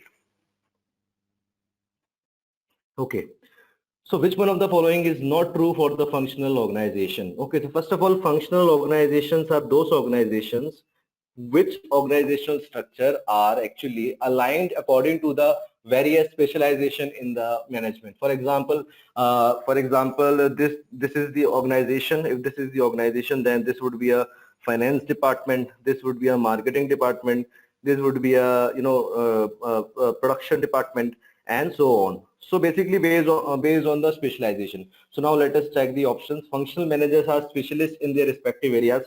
Yes, it is the correct statement. It is useful for large scale business. Okay, it is useful for large scale business. Yes. The discipline tend to become loose. Okay, so if you see option B and D, the option B says it is based on the principle of unity of command. Well, unity of command is what that there is a single boss for every subordinate. Okay, so this is not what has been followed in the functional organization. Functional organizations are more of like there is a scalar change involved where there is a hierarchy of authority. So correct answer is option B, which is incorrect statement, and option ID is 8609. Next question, according to Plutchik, which one of the following is not a secondary option? Okay, so this person has provided in its psycho evaluation theory that that there are 8 types of basic emotions that are very basic to human beings, and human response can easily be detected through these 8 basic emotions, and the rest of the emotions are more or less combination of these emotions. So if you see the options, and if you are not aware of the Plutchik this wheel also, then only you can also tell the right answer, is because among the 4 options it is only the fear, which we all know that very basic to human nature. So option B, option ID 86186 is the right answer. Okay. Now, which one of the following generation is more pragmatic and individualistic? So there are 4 types of generation which are provided. Basically, these classification of generation is actually based on the USA demography. Okay, it is not very much relevant to India. So basically, who are baby boomers? Let us start in the chronology. So silent generation are those generation which are between 1925 to 1945 around. Okay, after that there are the baby boomers. Baby boomers are all those people who are around before 1945 to mid 1960s or 1960 plus. Okay, after that there is a generation X, okay, which started from mid 1960s and goes on to mid 1980s. Okay, then after generation X starts what generation Y, which starts from mid 1980 and then goes to around 2000. Then Gen Z, then it starts from 2000 and current generation. Okay, so basically it is asking about more pragmatic and individualistic. Okay, so the correct answer is option ID 8635. Generation X is more pragmatic and individualistic. Okay, so this is what has been what happened in the USA demography, right? Please make a note of it, that Gen Z was the first generation where whose both parents are working. Okay, so most of the time they spend alone at the house, so therefore they are characterized as more individualistic and more pragmatic along with it. Okay, so why this classification is there? Well, this classification is useful in for the business, that more or less this particular generation has same taste or same habit or same type of values. Okay, moving forward to the next question. Logically sequence the following steps in the managerial decision making process. Okay, so managerial decision process steps, the questions wants us to tell the steps of this process. So basically, if you see these statements, you can easily find out the answer. The first step would be what? First step would be defining the problem, right? So D would be the first step. Then next step is determining the objective. Okay, makes sense. Then the next step is identifying possible solutions, right? Problem has been identified, objective has been identified, possible solutions has been identified. Then next step is selecting the best solution. Okay. Then next step is implementing the decision. So it is very easily deducible, the right answer, and the correct option ID is 8830. Next question. The characteristics of different level of leaders are given below. Arrange these in an increasing level of order of levels. So basically these statements which are provided here are actually what a person when he is in the team member and then moving forward how he becoming a very great leader. Okay, so again through these statements you can easily find out the right answer. Okay, let us try to do that. So basically if you see, the correct answer is 8844. If you see statement C, it says he makes a productive contribution through talent, knowledge, skills, and good work habits. Among all the statements, you can easily find out that this is the start of any employee, right? Now, second thing is option A, which is he contributes to the achievement of group objectives and work effectively within the group. So now we are talking about, now this person is in the group. Okay, this should be the second thing. Third is he organizes and resources towards the effective and efficient pursuit of predetermining objective. Okay, so the first level of management. Okay, fourth is option D, which is he catalyzes commitment to and vigorous pursuit of clear and compelling vision. So vision is always a higher level than a pursuance of defined objectives. So therefore D should become after E. So this is D. This is 4. And then again the final is the greatness, which is he builds enduring greatness through a paradoxical combination of professional will and personal humility. Okay, so the correct answer is 8844. Next question is the match the column. In the list one, there are ego defense mechanisms which are provided by the which were deduced from the Freudian psychology. Okay, and its description. So again, if you know the meaning of these words, if you have read somewhere the meaning of these words, you can easily find out the answer. Projection is what? Projection is actually placing unacceptable impulses in yourself onto someone else, right? We are attributing our emotions, our motives to someone else, right? So A should be 3. Okay, these two options are eliminated. Now regression is nothing but returning to a previous psychological time, right? So returning to a previous development cycle is B, should be 1. So again this option is eliminated and this is the correct answer.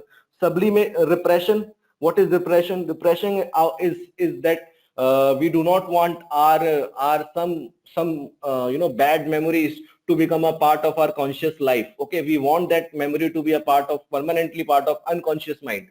Okay, so that is what repression is. Okay, sublimation is what? Sublimation is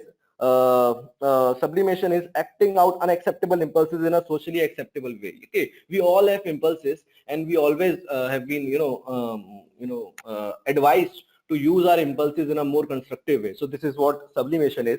So correct answer is 8801. Okay, so with reference to product hierarchy, life insurance is an example of. Okay, so this question is a straight away question from Kotler 14th edition, and they even use the same example, which is of life insurance. Okay, so what is product hierarchy? What is product hierarchy? It simply defines that there is a need and the list and the levels of that need when it reaches to the product that satisfies those needs, right? So first is the need family in this hierarchy. Second is the product family. Third is the product class. Fourth is a product line. Fifth is a product type, and then finally the item. Okay, so life insurance is an example of, so it is an example of product line. So therefore the correct answer is 8647. Let's suppose that need family is what we want security. Okay, so by getting through these levels, security would be life insurance when it comes to the product line. Okay, so let us move forward to the next slide. Constituents of integrated marketing. Again, the word is integrated marketing. So again, with these statements, you can get the right answer. Okay, so price, communication, product and services, channels, all should be a part of integrated marketing, right? So marketing should not be limited to the customer only, but it should integrate all of its elements from the production to the point of it reaches to the customer. But customer himself is is the end objective. It is not the part of integrated marketing. So therefore, the correct answer is B, C, D, E, and E, which is 8747. Okay. Next question says the characteristics of online and social media marketing are. Okay, so basically what is online and social media marketing? Online and social media marketing simply means that we are using the digital mediums or digital tools to reach out to the consumers, and if we are using social media, then it is an online and social media marketing. Okay, then what can be its characteristics? Personal? No, it is not personal. It is very social in nature. Okay, rich? Yes, it is very rich. Third, timely? No, not a correct statement. We can reach consumer at any time, so it is not timely. Interactive? Yes. Up to date? Yes. So B, D, and E, which is provided in the option ID 8755. So this is the correct answer. Next question is related to the product life cycle. Okay, so again with the option elimination method, you can do this question. So value added by channel members, it is low. Market growth rate is also low. Okay, so again both things are low. This should be decline. Okay, so A4 is already given in the only one option, and these all are eliminated. Okay, again let us do one more.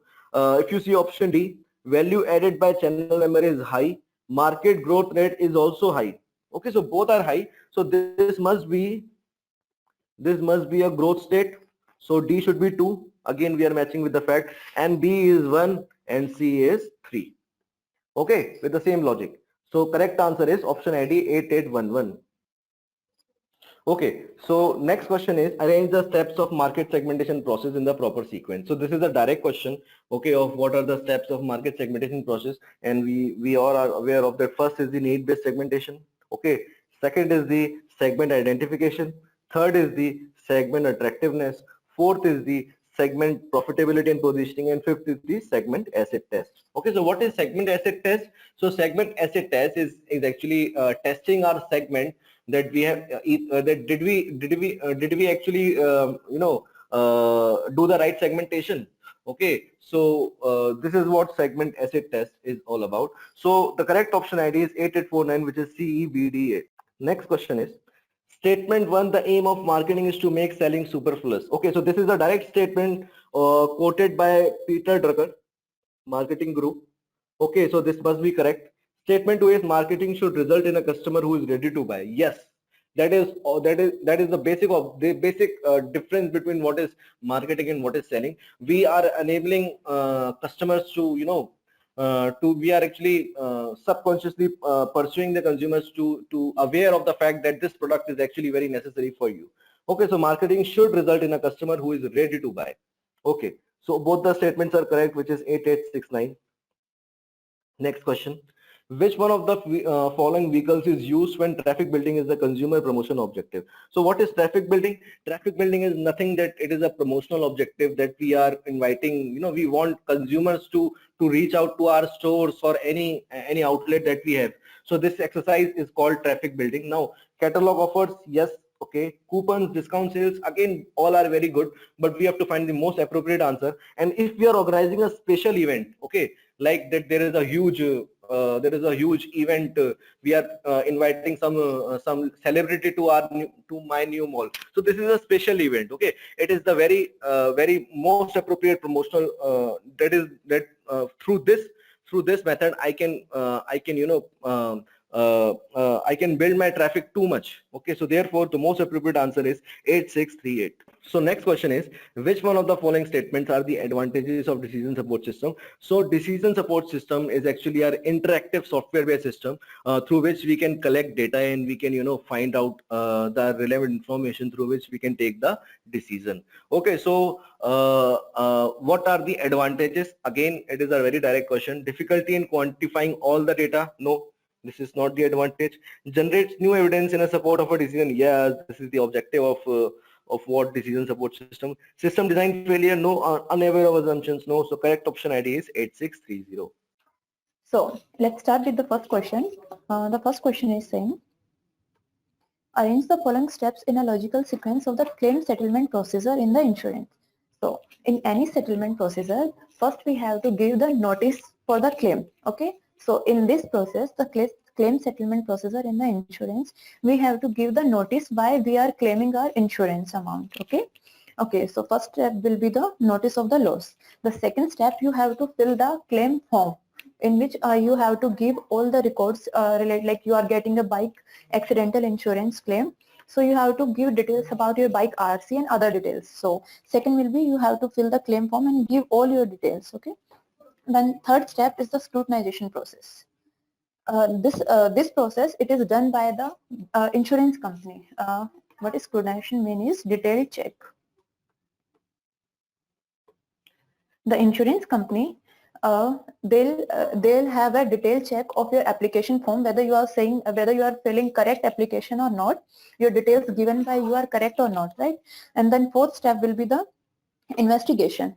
They will investigate the details given by you, and if they found any kind of fraud, they'll cancel your application form, and if no fraud is occurred, they'll settle the amount with you, right? So the next process will be the settlement. Okay, so in settlement procedure, if any of the parties did not agree with the settlement amount, then they'll go through arbitration process. In arbitration, we'll do legal proceedings. Okay, legal proceedings.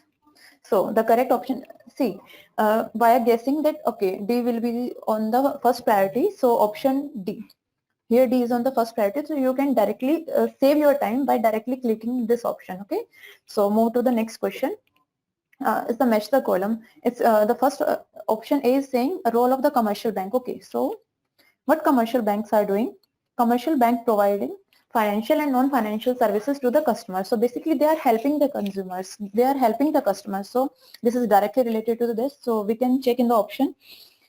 See, via just guessing one option from the 4, we can directly save our time, right? So option A is related to 1. So A is related to 1 here. So this is the answer.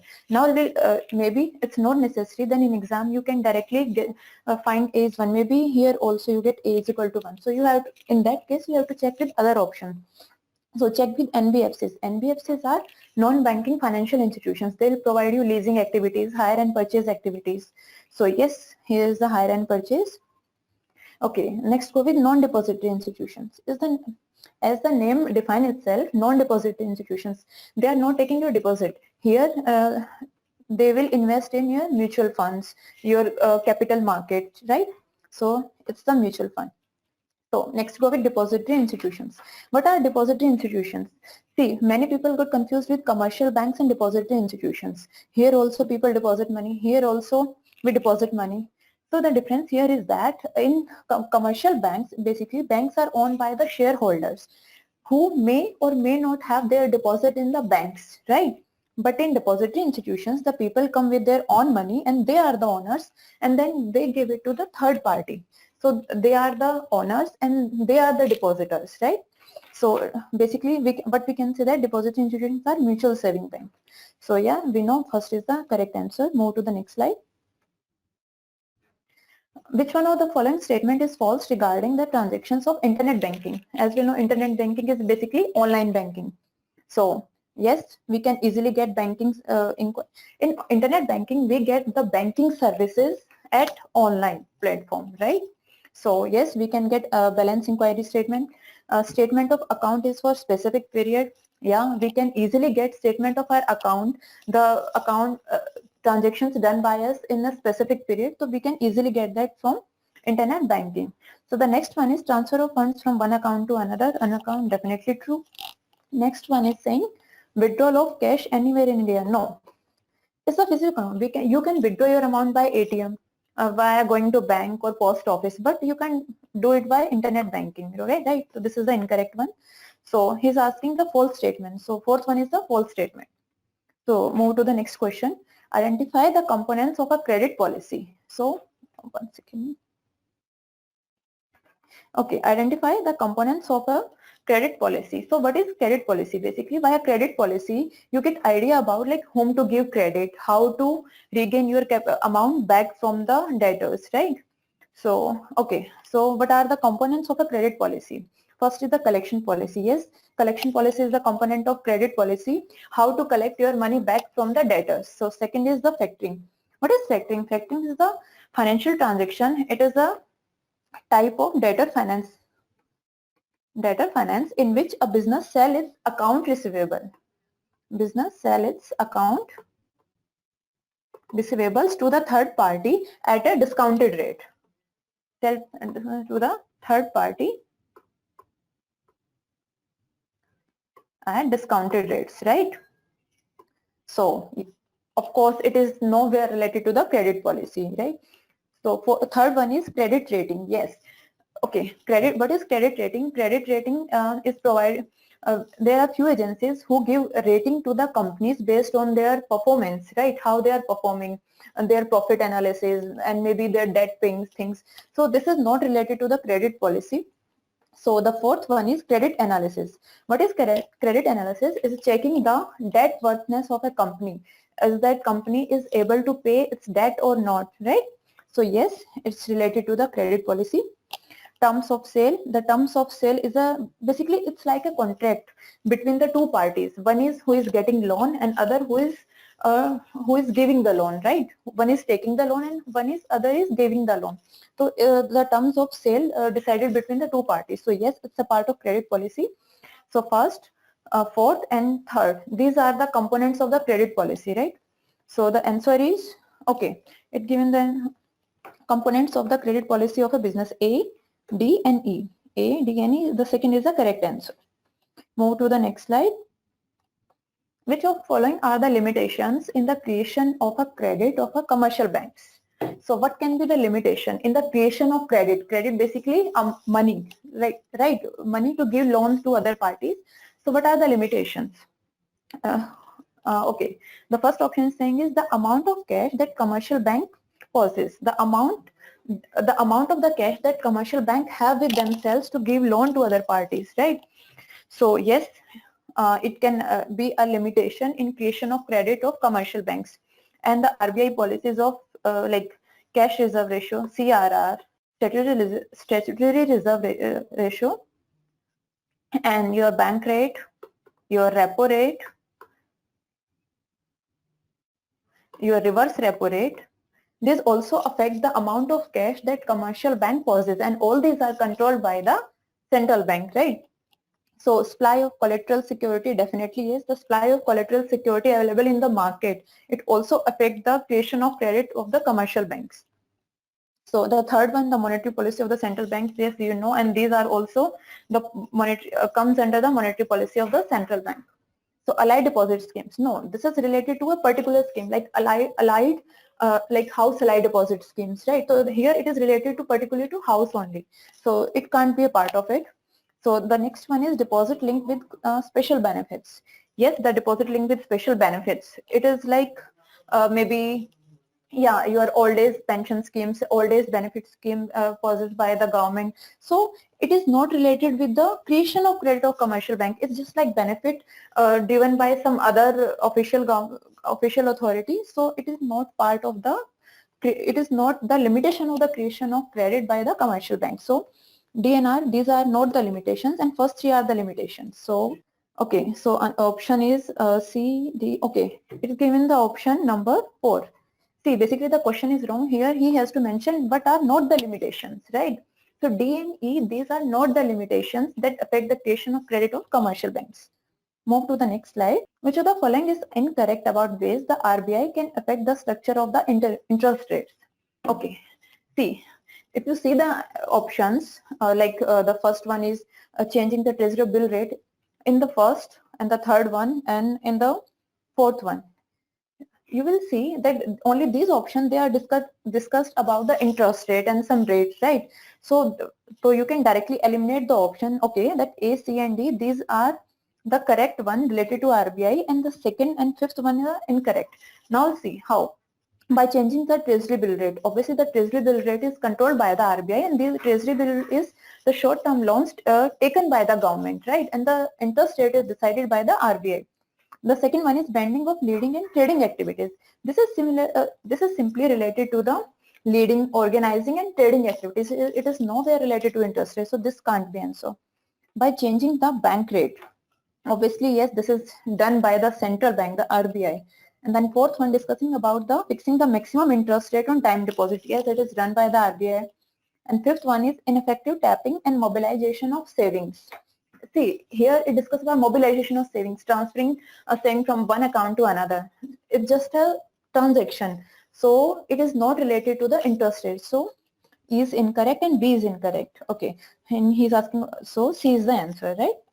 So move to the next slide. Okay, which of the following is not the feature of the Indian capital market? Okay. So it co-promotes the state level venture fund. We'll discuss it after other three options, right? See, in questions, if you don't understand what he is saying, first read all the options and then start it by eliminating process, okay? Government rules and regulations, yes, like SEBI is in the capital market, is the regulatory body of the capital market, right?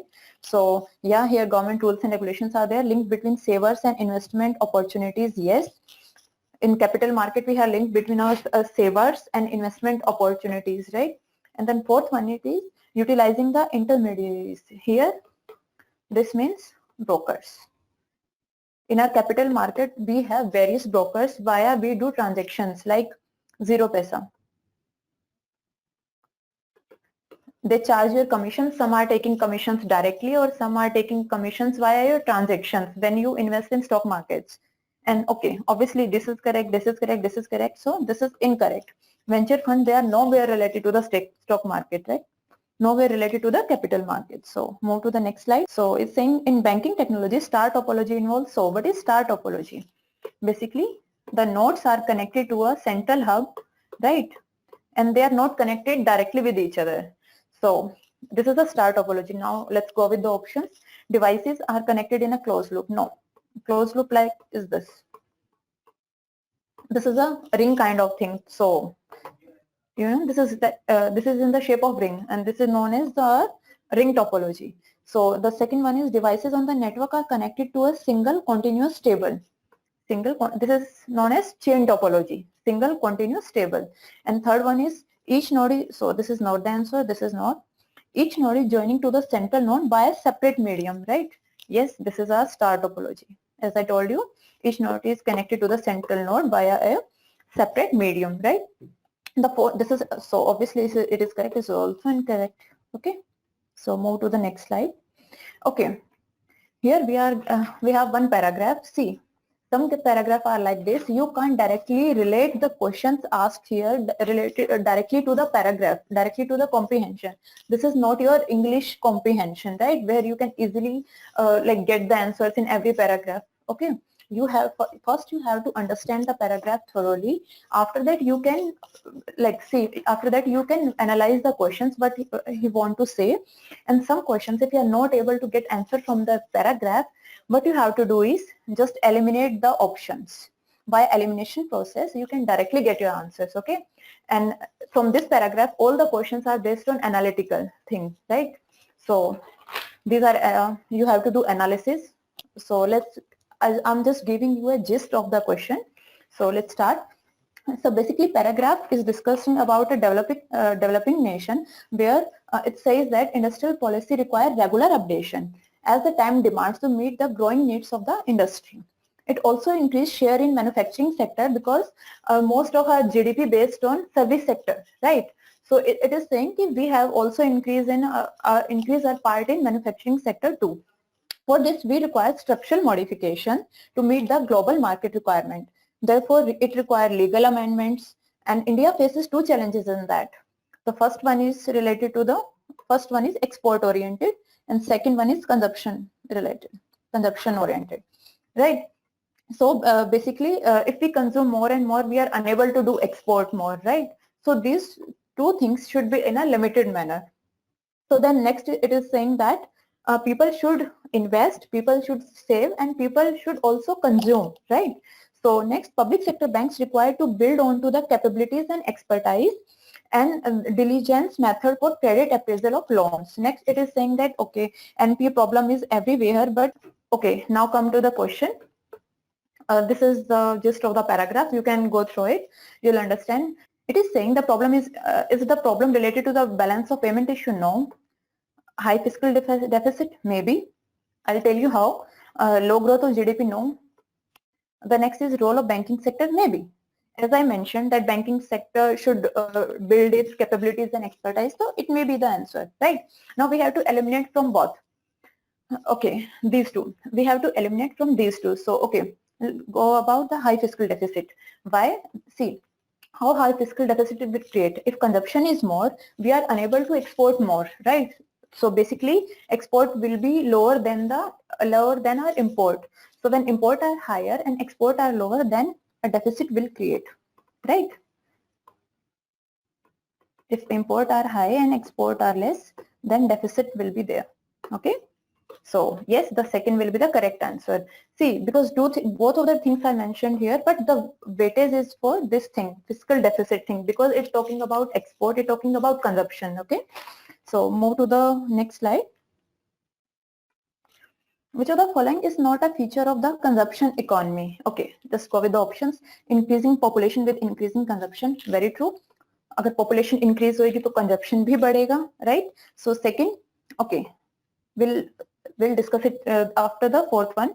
And the third one is saying more contribution to indirect taxes. Definitely true.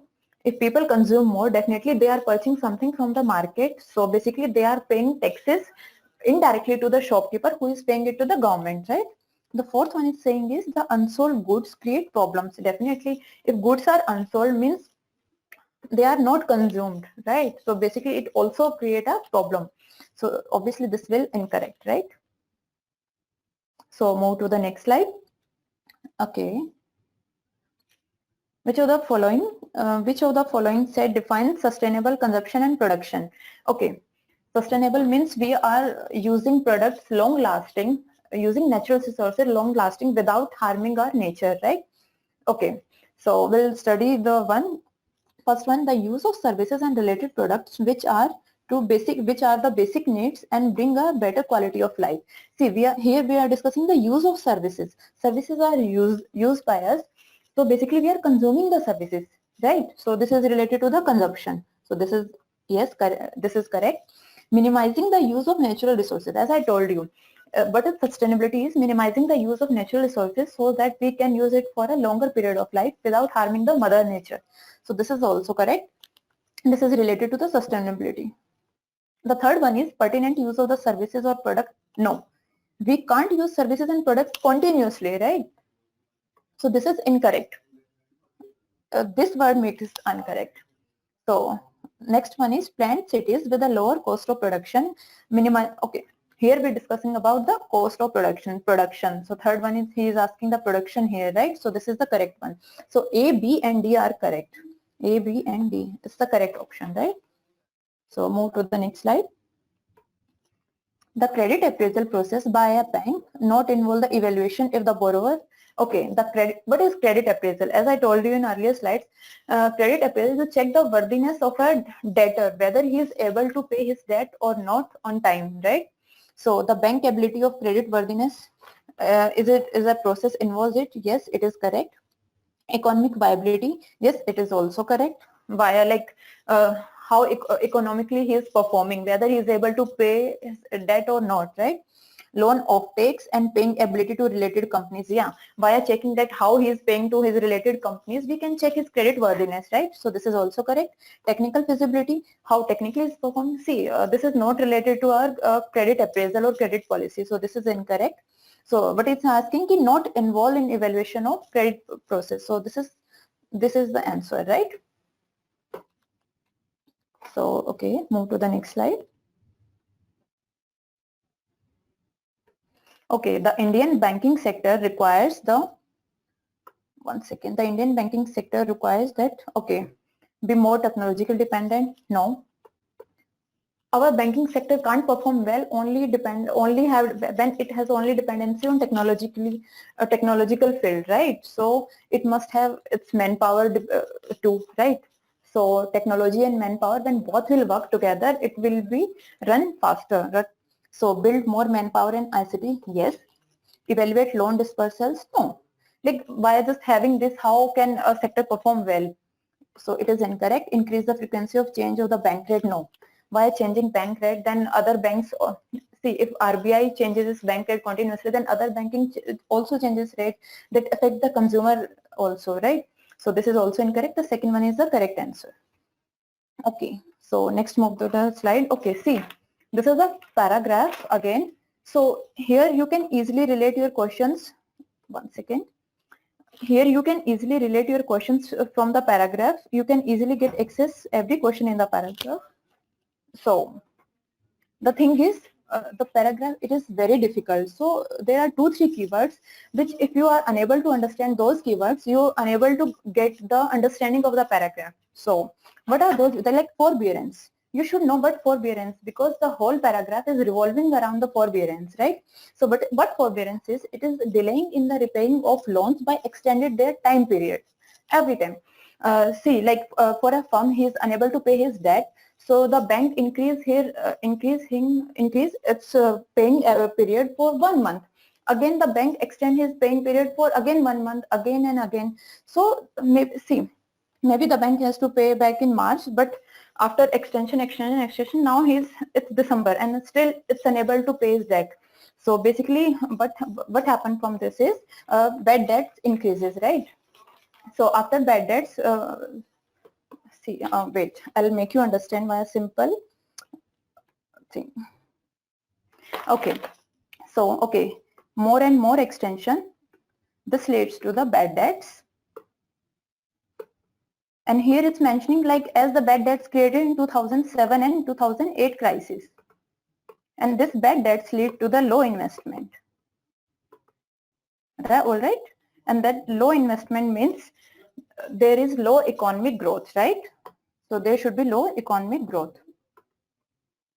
So how government deal with this is government need to do recapitalization.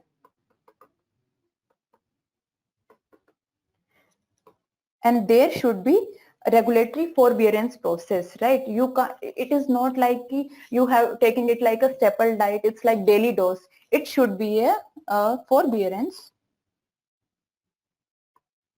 It should be like a emergency medicine, right? And then, okay, it discussing about COVID cushioning. What is cushioning? That mitigate the effect of something. So basically, like this time during COVID, government extend the time period of the loan debt recovery of the companies because companies are not performing well. And it's saying that if companies are performing well, they can easily repay their debts, right? And if not, in that case, government had to feed them. Government had to invest in the companies, right? Government have to give them loans. So solution for this is company which are not making profit it need capital to service existing loans and to invest in the new production so that it can cater the demand thrown up by the economic revival.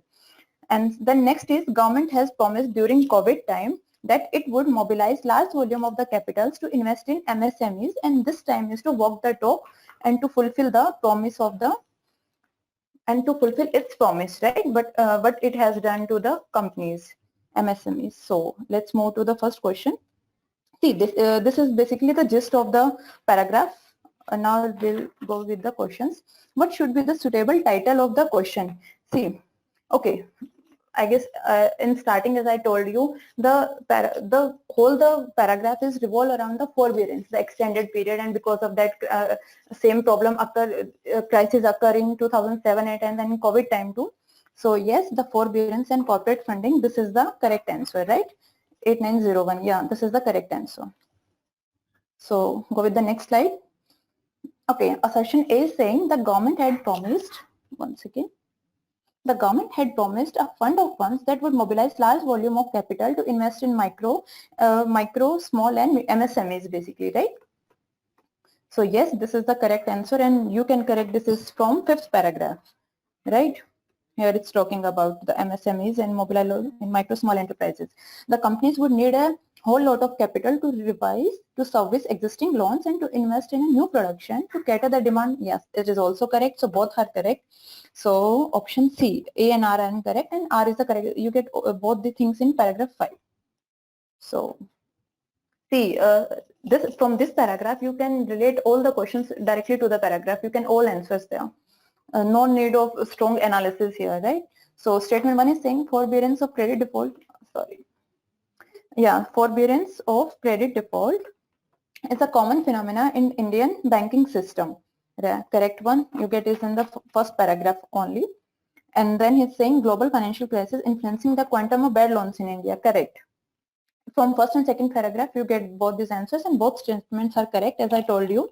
So yeah, statement 1 and 2 both are correct. So move to the next slide. What is the theme of the paragraph? Narrate earlier. Okay, let's go with elimination process, because here you are definitely going to start, right? Crisis of corporate funding during crisis time. Yes, this may be an answer. Forbearance of credit default. Yes. Here you'll stuck. No. Liquidity and survival of company. No, this is not the answer. Moratorium of banks on debt services. No, yeah, it is given here, but it can't be theme of it's just a one line given somewhere in the passage. So see, okay, crisis of corporate funding. Basically, we are talking about the crisis, like we talked about here, the COVID crisis and 2007 and 8 crisis, and then these crises are because of forbearance. So forbearance can't be a theme. We are talking about here a crisis and how to deal with them. So this one will be the correct answer, right? Move to the next slide. Okay, this is saying, okay, a moratorium by banks on debt services by borrowers has been a part of COVID cushioning to the corporate. Definitely true. This is you get in your, third paragraph, right? Regulatory, this is correct. Regulatory forbearance must be an emergency medicine, not be a staple diet. I told you all the things when I gave you a gist of the paragraph, right? So I hope you understand those things. So this is given here also. So yeah, both A and R are correct, and R is the correct explanation of the A, right? So regulatory forbearance, it should be an emergency diet. It can't be a regular dose. So both are correct. So option C is correct answer. Okay, so in this question, it is asking that Bretton Woods resolutions led to the formation of. Now, first of all, Bretton Woods resolution was passed on 1st July 1944. And in that session, 44 nations were the part of Bretton Woods Agreement. And in that agreement, there were two organizations were created, that is IMF and IBRD. IMF is International Monetary Fund and IBRD is International Bank for Reconstruction and Development. It was for providing loans and assistance. It was for the maintenance of fixed exchange. At that time, there was fixed exchange rate regime, and it was to maintain that between the member nations, and it was to provide the financial assistance to its members. So in the Bretton Woods Agreement, after the World War II was held in 1944, this organization was created, and in that two bodies were there, IMF and IBRD were created. So Bretton Woods resolution led to the formation of IMF. Okay, in this next question is the mode of joint venturing in international business that allows a company to conduct business in another country whose laws discourage foreign ownership. Now, it is a mode of joint venturing. Joint venturing is when two companies come together for a particular business. That is a joint venture. In international business, which allows a company to conduct business in another country whose laws discourage foreign ownership. So in that country, when you are creating a joint ventureship, you are not allowed to own that company. So in that case, you are giving licensing.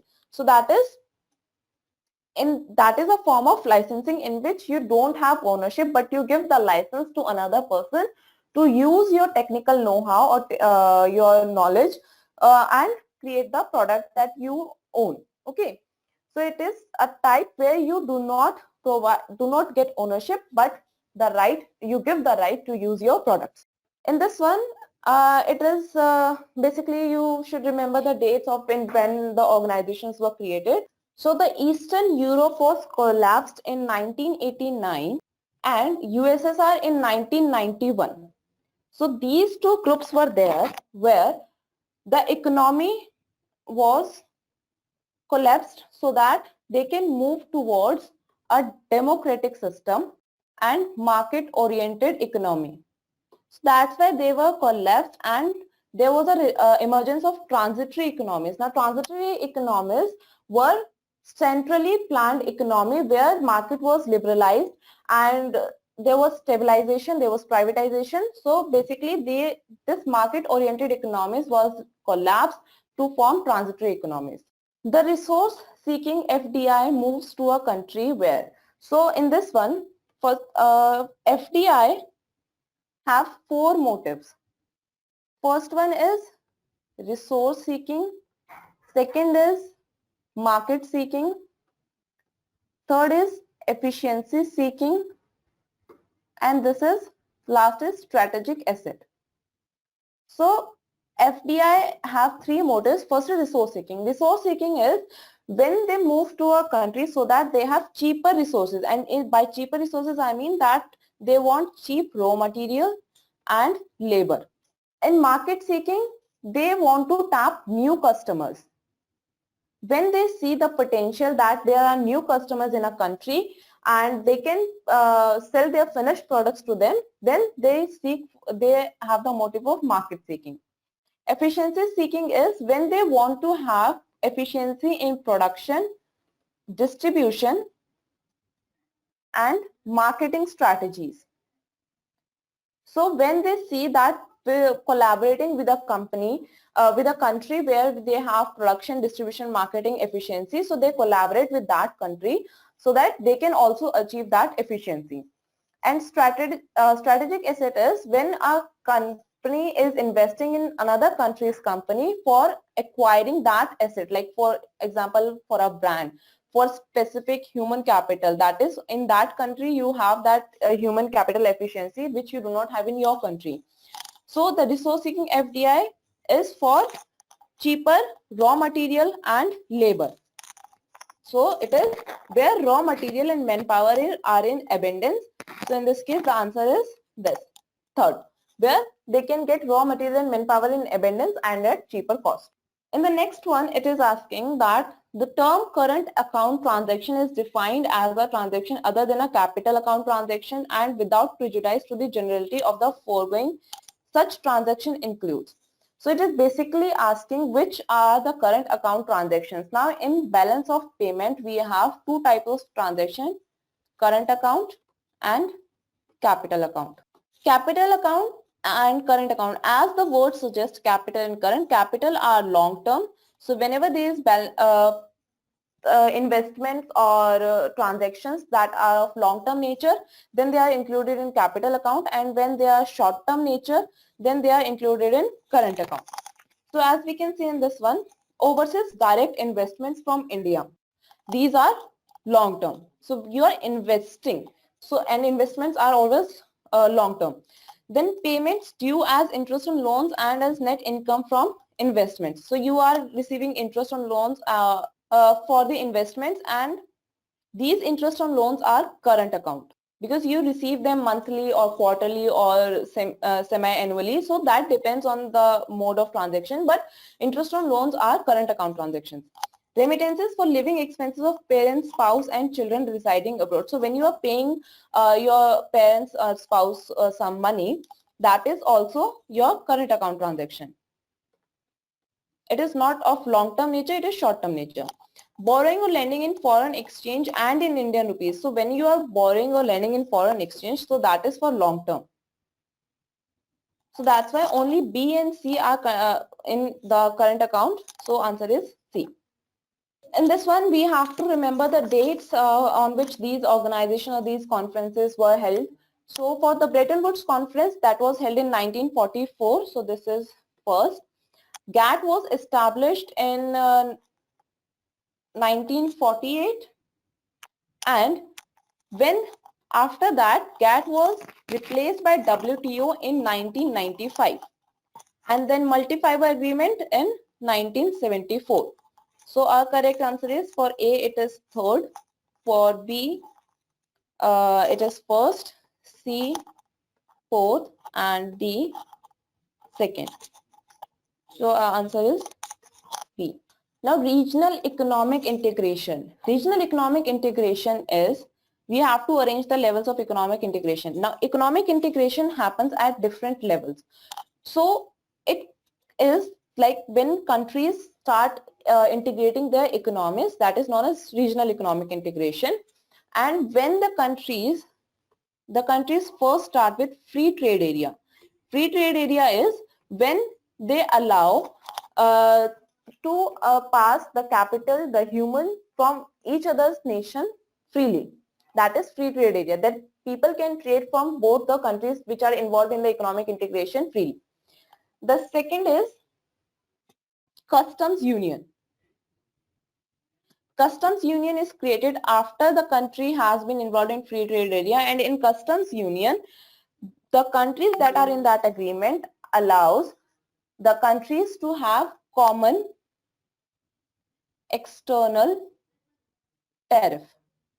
Common external tariff is, in this one, they had free access to the trade in both the countries. In this one, they have common external tariff is when these two countries, let's say A, B, are trading with C, then A will charge the same tariff that B will charge. So they will have common tariff for the another third country. Then they move to common market. Common market is, in this one, in common market, they have free transfer of goods and services plus free movement of factors of productions also. So they can share the resources also in this one. Then they move to Economic Union. And in Economic Union, they have common macroeconomic and exchange rate policies. So basically, all the countries that are under the Economic Union will follow the same macroeconomic policies and will have the same exchange rate policies. The common example is for this is European Union. The countries that are under European Union have common currency, have common exchange rate policies, have common macroeconomic policies. Then we move to the last one, which is the political union. And as the word suggests, political union, that is, you have common political institutions also. So basically, this hasn't happened till now, where all the countries are under one political institution. But till this now, European Union has been there, but for political union, there is no current situation like that. But it can happen for countries where they also accept common political institutions. So as we can see, we are moving from free trade area to customs union, to common market, then to economic union, then to political union. So the correct answer is B. Then we have arranged the following economic regions in increasing order of FDI flows as per UNICTAD report 2020. So this is a current affair based question. If you have seen the UNICTAD report, then you will know this, but most of the students will not know the answer because people don't usually look at these reports. So the answer for this one would be the FDI inflows.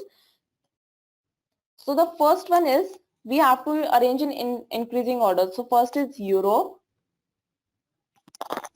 then we have transition economies, then we have developed economies, then North America,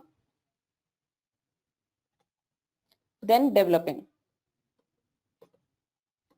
So FDI inflows in increasing order. So for developing countries, FDI inflows were the largest, and for Europe it was the lowest. So our correct order is, now, which one of the following state taxes have not been replaced by GST? Now GST have replaced a lot of taxes. There's a list that is given in the CBIC, on the CBIC website. You can also see which of the foreign taxes have been replaced by GST.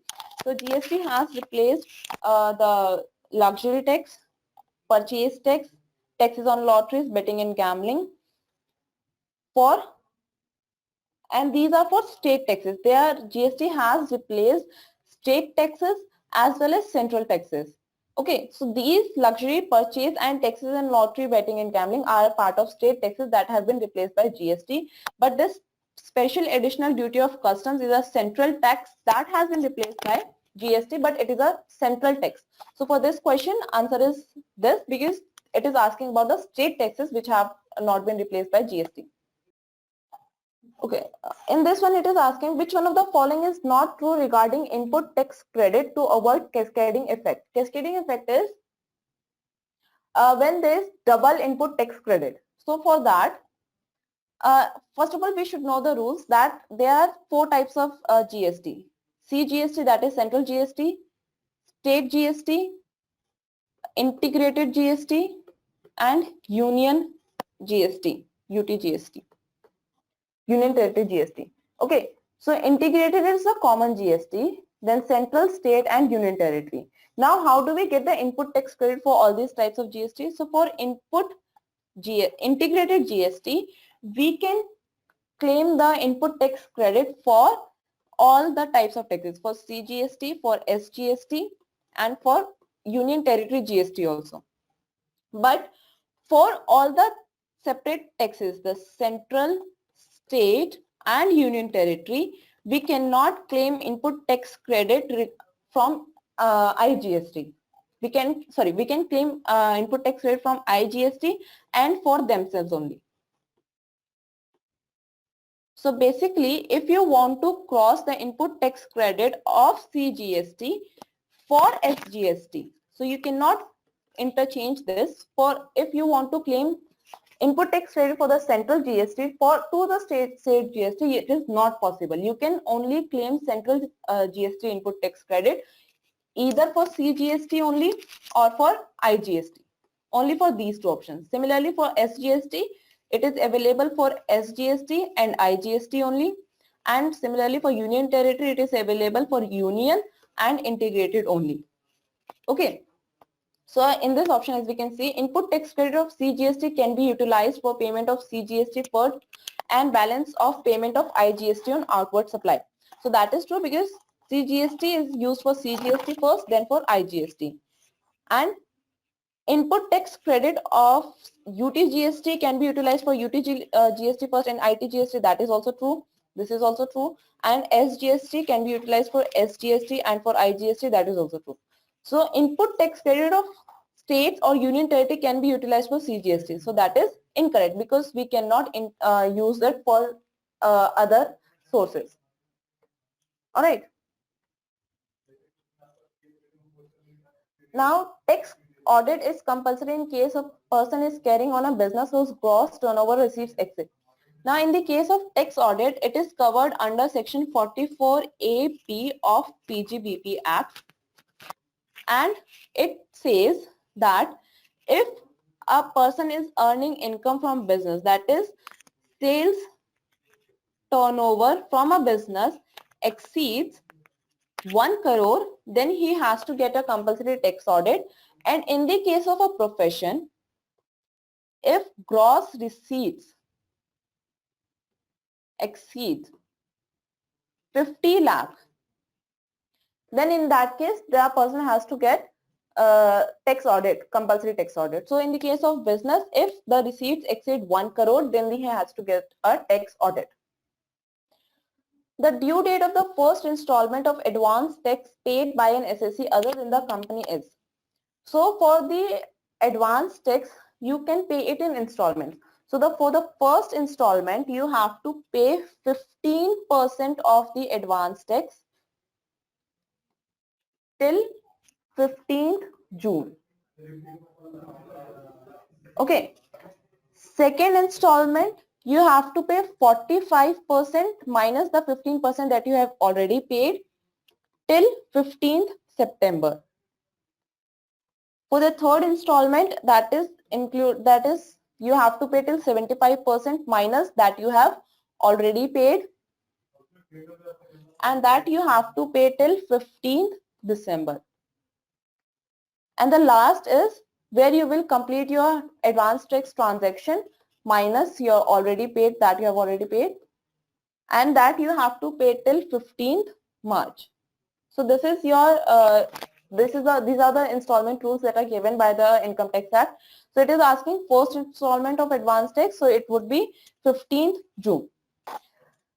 Section 80 GGC of income tax is. So in section GG, ATGG, we have ATGG, that is for the rent paid. Then we have ATGGB and ATGGC. These two are for the scientific research.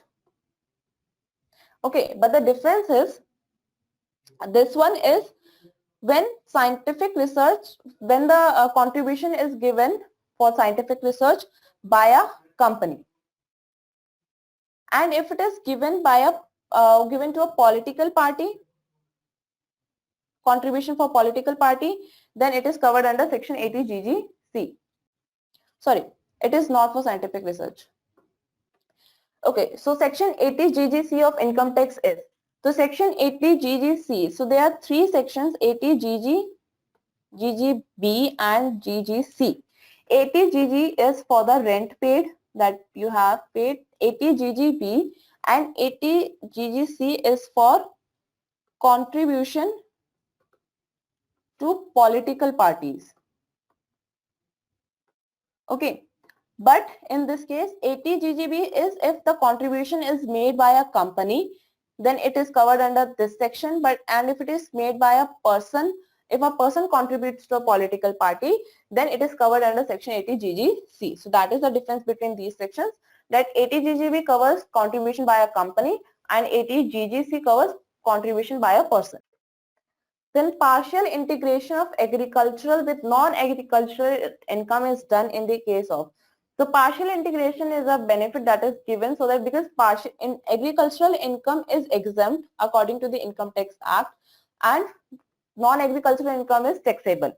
So we have to do the partial integration to identify which one is agricultural and non-agricultural, and it is done in the case of AOP or BOI, because AOP or BOI are the group of people or individuals or companies. Okay, and in that case these AOP or BOI, suppose for example, are found between farmers and company. Let's say it is a let's say it is Nescafe. Okay, so Nescafe, so coffee plantation, farmers who plant coffee plantations, and company will have the income of Nescafe coffee that they are selling. So they have to differentiate this AOP BOI that is formed between the farmers and company. We have to integrate, or we have to divide the income for the farmers for agricultural produce and for the companies for non-agricultural produce. So it is done in the case of AOP or BOI which are formed between for agricultural and non-agricultural income. Then buoyancy is a basic principle of taxation, which means, now buoyancy means that, meaning of buoyancy is that tax revenue should increase as economy grows. Okay, or you can say tax revenue should increase in response to national income or output or GDP. So if your GDP is growing, if your national income is growing, your tax revenue collection should also increase. So it means that the tax system should be such that the cost of collection is least. That is incorrect. Tax obligation of the payer should be well determined. That does not mean buoyancy. The system should be such that tax revenue has the inherent tendency to increase as the economy grows. So that is correct. So buoyancy is when tax revenue increases as your economy grows. And tax base should be fairly diversified so that tax burden is widely spread. That is true, but it is not covered under the buoyancy principle. So our correct answer is C only. Okay, which of the following are required to be studied for a deep understanding of income tax procedures? So for understanding income tax procedures, so for that we should have the rules related to income tax. That is obvious. So which are the rules that are related to income tax in this case? The Income Tax Act, the income tax rules, notifications and circulars and classification issued from the time by the CBDT. CBDT is your Central Board of Direct Taxes. So income tax is a direct tax, so that's why it is also included, and judicial decision. So if there is any judicial decision, if there is any judicial by Supreme Court or by any form of government or by any form of court for the income tax, then that should also be considered for understanding income tax. Companies Act 2013, that does not have in any relation with the income tax procedure. So A, B, C and D are studied or should be considered to understand income tax procedures. So the answer is this. Then which of the following are not deductible from business income? Which of the following losses? So from business income, according to the law, only revenue nature losses are deducted. So those losses which are of revenue nature will be deducted or will be allowed as a deduction from business income. Now loss incurred in closing down the business. Now you are closing down the business. So that is a capital loss, not a revenue loss. So it is not included. Loss incurred due to damage, destruction, etc. of capital assets. So again, it is capital loss. So we should not include this one. Okay. So which of the following losses are not deductible from business income? So it should include only revenue losses, losses of revenue nature. Okay. Now loss incurred in closing down of business. So that is a revenue loss because after that capital losses which is for long term. But if you have shut down a business, so that means it is not continuing. So that is a revenue loss. Okay. Loss incurred due to damage, destruction, etc. of capital asset, then it is a capital loss. So it is not included. Loss of stock in trade due to enemy action. So if your stock in trade is lost, okay. So which of the following losses are not deducted? Which of the following losses are not deductible from business income? So losses that are deductible from business income are of revenue nature only. So only revenue losses are deducted from business income. So loss incurred in closing down of business is a capital loss because you have shut down your business. Loss incurred due to damage, destruction, etc. of capital assets, again that is a capital loss. And loss of stock in trade, that is a revenue loss. Loss sustained before the business is commenced. So that is your pre-commencement losses or your pre-commencement expenses. So that is also considered as a capital loss. And loss of raw material, finished finished goods in transit. So if you have a loss in raw material, so that is also a revenue loss. Okay, so which of the following are not deductible? All the capital losses that are there will not be deducted. So our answer is this, A, B, D. An ITR-1 can be used by an individual having an income from. So ITR-1 is filed by a person who have income from salary or pension, one house property, and in the other sources, the income should include your interest or any type of payment that you are receiving, except income from lottery or racehorse competitions or winnings from gambling. So these are not included in ITR-1. So if a person is earning income either from salary or pension, one house property or other sources except lottery or racehorses, then the person should file ITR-1. So in this case, one house property, pension and interest on fixed deposit in banks. That would be for the one ITR-1. So answer is this. Now section 10 are the exemptions that are provided under the Income Tax Act. Exemptions means that these income are not included in the calculation of income tax, or these income are not taxed at all. So for section 10(1), the first section is for agricultural income. So for A we have second. For B, section 10(10)(c), it is for involuntary retirement, or we can also call it as VRS, involuntary retirement scheme. So that is under the head of salary, it is calculated. Then section 13A is for HRA. So C is 4. And then D is for the leave encashment. Okay, section 10 AA is for leave encashment. So our correct answer is. Then what are the steps in the procedure of e-filing of an income tax return? Now this question has been asked previously also there, so this question is very important. So e-filing of income tax return. So whenever there is e-filing, there are some simple procedures that we should know about, whether it is for income tax or whether for whatever form we are doing, or whenever we have an e-filing system or e-registration system, then how do we go? That first of all we register ourselves on that website, right? Generally what we do is we register, then we log in. So these two steps are clear in the income tax also. So first of all what we will do is we will register, then we will log in. Now the third step in the income tax filing is that we will download the utility form or the form that is used for preparing the return, because there's a specified form that is a specific form that is given by the income tax department that you should fill for filing the return.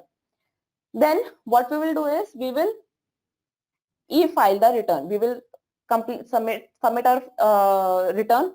Then it will ask for verification. The verification can be through OTP, or verification can be done by downloading a form that you have to fill, then you have to send it to Bangalore to the income tax department. So there are two modes of verification. Okay, so if you have Aadhaar card linked, then you can go for the OTP verification, and if you don't, then you have to download the form, then send it via post to Bangalore. Okay, so these are the 5 steps for e-filing of income tax return. So first is register, login, downloading, then e-filing, then verification. So our correct answer is this. Then it is the 2 statements are given and we have to identify if they are correct or not. So statement 1 is SSC is always a person, but a person may or may not be an SSC. Now SSC is person who is liable to pay tax. So that means with that definition we can see that any person who is liable to pay tax is an SSC. So that means not every person is SSC, because few person are not liable to pay taxes. Few person can be excluded from the definition of SSC. So that means this one is true. Second is the term person includes individual, correct, HUF, correct, company, firm, association of person, local authority, and every artificial judicial person. So that is, if you look at the Income Tax Act, the first definition that is given of person, and person includes all these parties, that is individual, HUF, company, firm, AOP, local authorities, and artificial judicial person. So these two are correct. So both of the statements are correct.